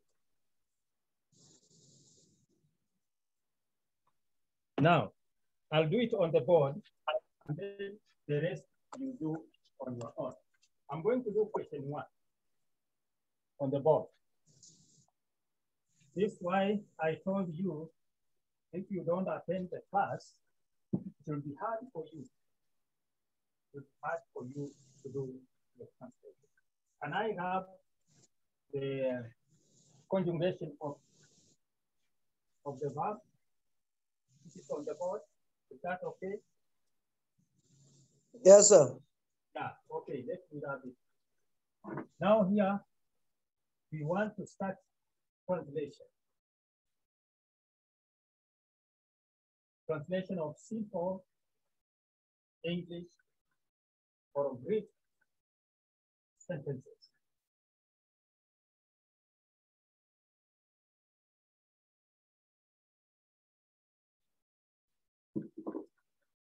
Now, the first question is akuo.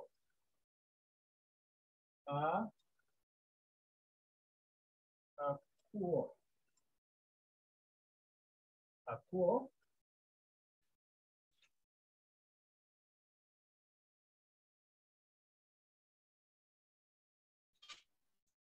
Kai. Akuo kai.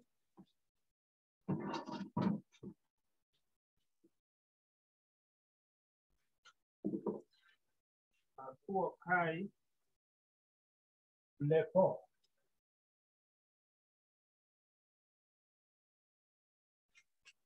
Lepo. Hot.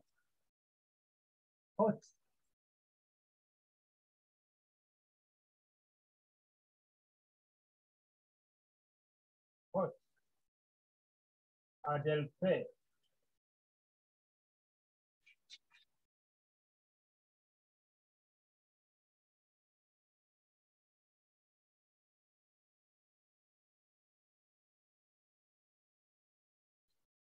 Hot Adelphe.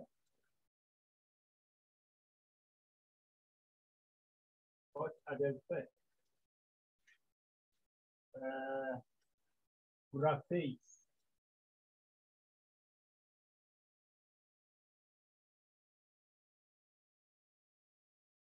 Graphics.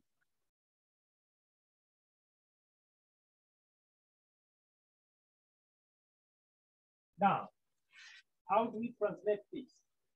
First of all, you need to know how many verbs are there. This is the first one. How do I know this is a verb? Not. Akuo, kai. That's another regular verb. Blepo, hoti, adelphe, rafe.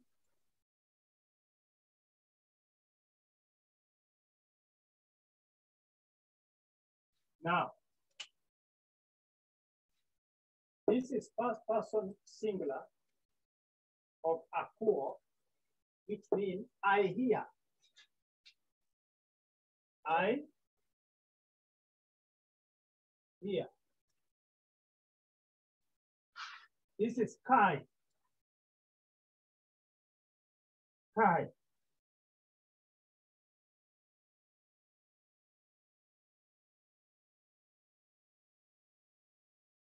Oh, it is not, yeah, kai. Kai. Kai means and. I'm doing literal translation. Blepo. This is I see.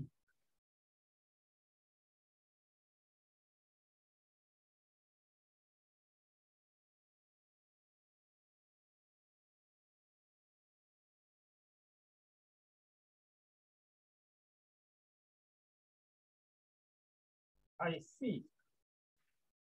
Mainly, you need to refer to your vocabulary for this lesson. For example, if you take on your vocabulary on this question,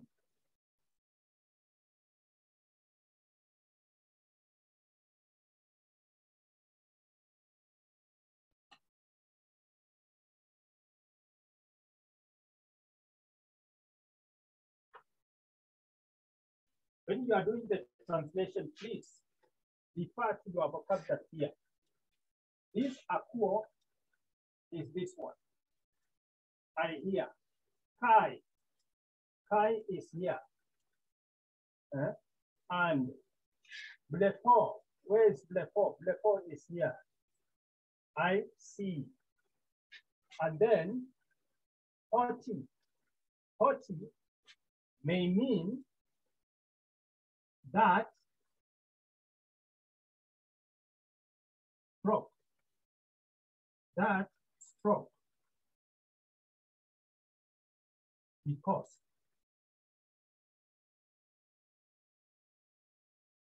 That stroke because. Adelphe. Adelphe is there. And it means a sister.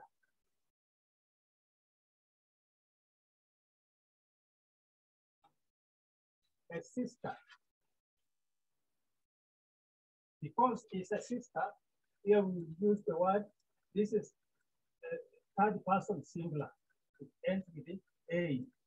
So, she. Right. Now, this literal translation. Now we have to find the correct word to make our sentence, your sentence, or your translation. So I hear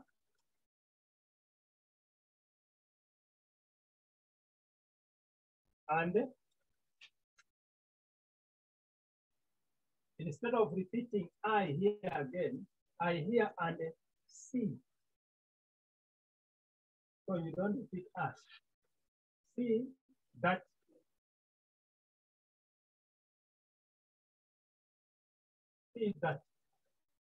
you cannot use here because I hear and see because.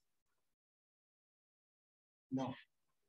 I hear and see that a sister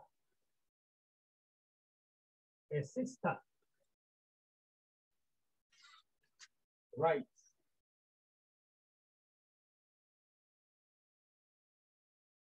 Okay. So this is now our correct translation. This is the literal translation. Now our correct translation is I hear and see that a sister writes or is, or if you use the word right, it doesn't give a good sense. But we write a sister, see that a sister is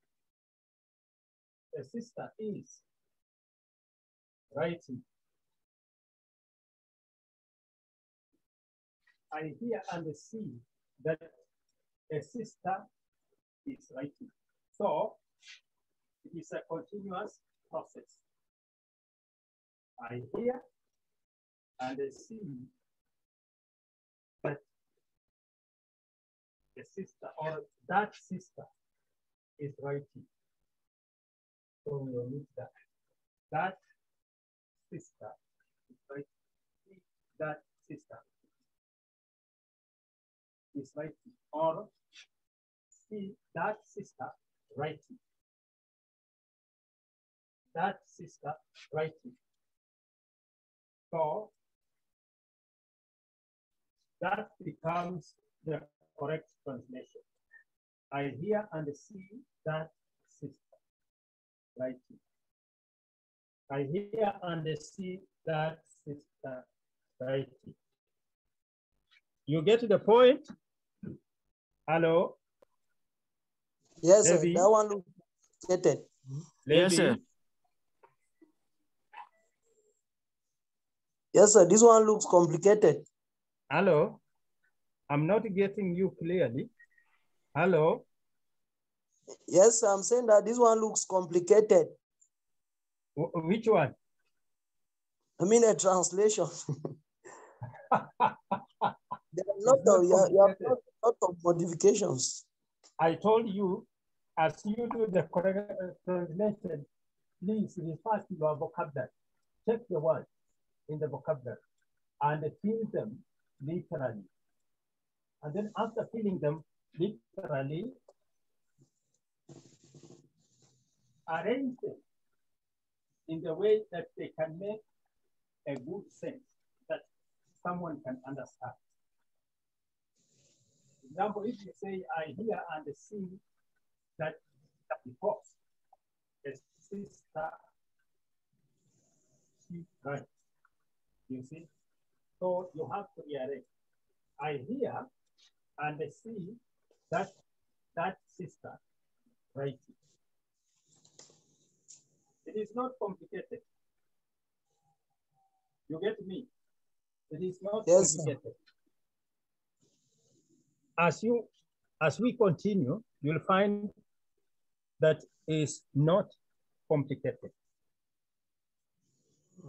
Okay, so that is how you are supposed to do those other questions. And then also translate from English to Greek. We hear that a brother wishes to believe. Okay? We hear that a brother wishes to believe.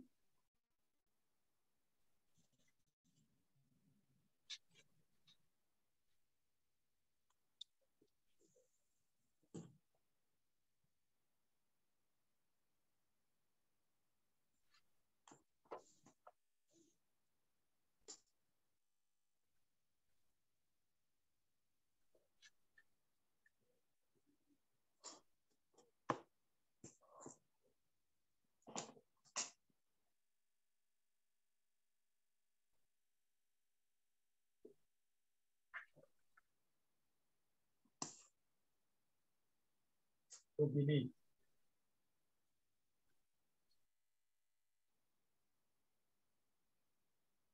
Now, how to translate this in English? Open your vocabulary. The belief is L-I-V-E-B-E. Open your vocabulary. Lesson 2 vocabulary. Now, we hear. We hear. We hear is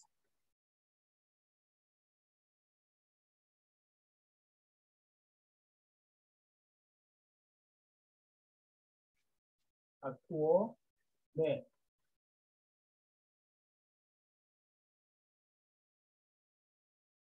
A poor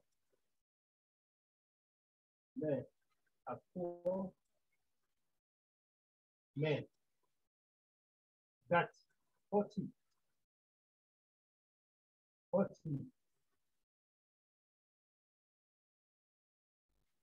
A brother at the post.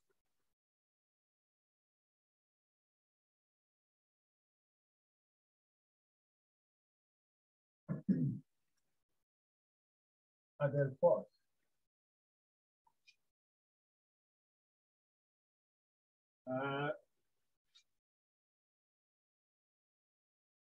They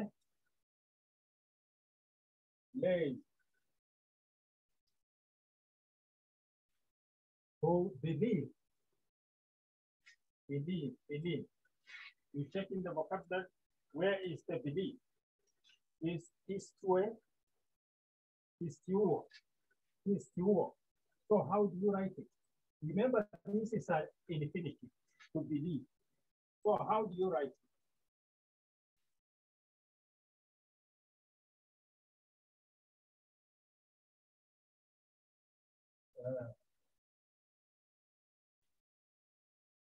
How do you write it?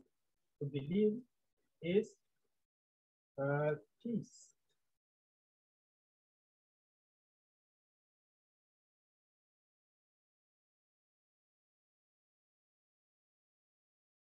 These two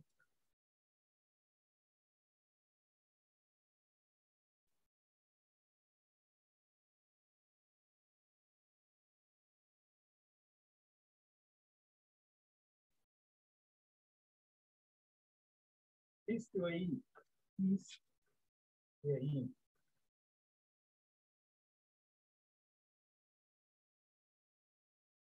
Okay, this is a infinitive.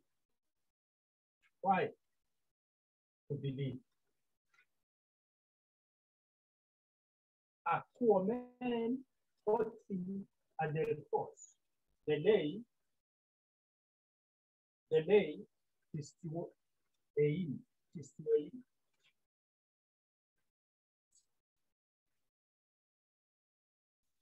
I know you are now tired. Hello? Hello? Yes, let's finish with the questions and then we can end the class. Levi? Yes, I'm saying that we should finish with the questions. I think we need to wind out. I'm saying that we should finish with the lesson 2 questions. Hello? Hello? Hello? Okay, we now come to the end of our Hello, brother. Today. Hello, brother. Tomorrow we will begin. Hello, Reverend. Oh, on Monday, we will begin with the lesson 3. Okay, that's good. So, thank you so much. Thank you so much. Hello, Levi. Yes, are you getting me? Hello. Are you getting me? Hello? Hello? Hello, Linus. Hello? Yes, sir. Brother Linus, are you getting me? Okay, we meet on Monday. Yes, I'm getting you, sir, but Reverend is not getting you. Reverend, are you getting me? It looks like Reverend is disconnected, or how, I don't know. I'm getting you clearly. I don't know why he's not getting you. Network in Africa is a taboo everywhere. My network has messed me up today. I said, my beloved Jean, I told you to cover for me. You went and went. As I left, you left. Anyway, let's put it on network. Okay, so when do we submit lesson 2? I know. On Wednesday. On Wednesday? So that lesson 2 is complicated. We need time. We even need catch up first. I tell you. Catch up, you do catch up through the YouTube channel. We have decided to send the things now through YouTube, like I sent today. Yeah, so that one you can just download that one into your phone and then you watch it offline. That's much better, right? Yes. Okay, and it's so clear. we're going to, I started going through. Come again? I say it's clear. It's the good work we have done. Thank you. I started going through some of them. Okay, that's fine. Since it's now YouTube, is best that way. Yeah. Okay, so come again. Are they class? What is that? Is that Yari? No, sir, I'm not the one. It's Rachel. Yes, are they class? It's my sweetheart. I know you are there. Yes. Hello. Yari, what is it? Are you? Nothing, sir. I thought you were jealous. No. Okay, you're not jealous. Okay, so we submit lesson 2 on Wednesday. Okay, sir. Thank you. But we are submitting lesson 1 tomorrow. Lesson 1 is to be submitted tomorrow. Yes, sir. Come again. Yes, sir. Wednesday. Family solution. Yes. Family. No. I said we submit. Okay, let's submit lesson 1 on Monday. Lesson 2 on Wednesday. Am I submitting? Amen. I'm not getting you. So I'm about but we are submitting as a family, right? No. Yeah. Right. Two shall become one flesh. You can do copy. Amen. Two shall become one flesh. No problem. Submit.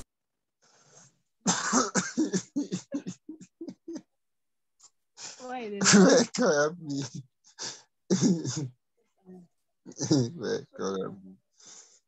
The two are one in everything. I'm not put as one. I want God to join together. It's not in Greek course. Not in Greek course. In everything. Not in Greek course. No, cool. Read Greek now. Right, no. Pastor Levy. I said, Pastor Teneng. Yes, sir. So what has he concluded? That lesson 1 Monday, lesson 2 Wednesday? Yes. I'm sorry, I was cut off with a call with Reverend Geoffrey. Hello? Yes, sir. Yes, sir. Okay, I'm ending the class. Is there any question for me? All God has joined together. Yes, sir. I was just asking for a clarification of the day of submission, but you said Monday and Wednesday, lesson 1 Monday, lesson 2 Wednesday. Yes, that's fine. Okay. Then, so that we can tell those who are not in class, or maybe you put it up in the group. Okay, yeah. Yes, Brother Linus, take care of your group. My Ebudin, pass the information on the other group. Okay, sir, I'll do it right now. Okay, sir. Okay, that's good. Thank you so much. Jean, have you heard me? Yes, sir. I've not heard you, sir.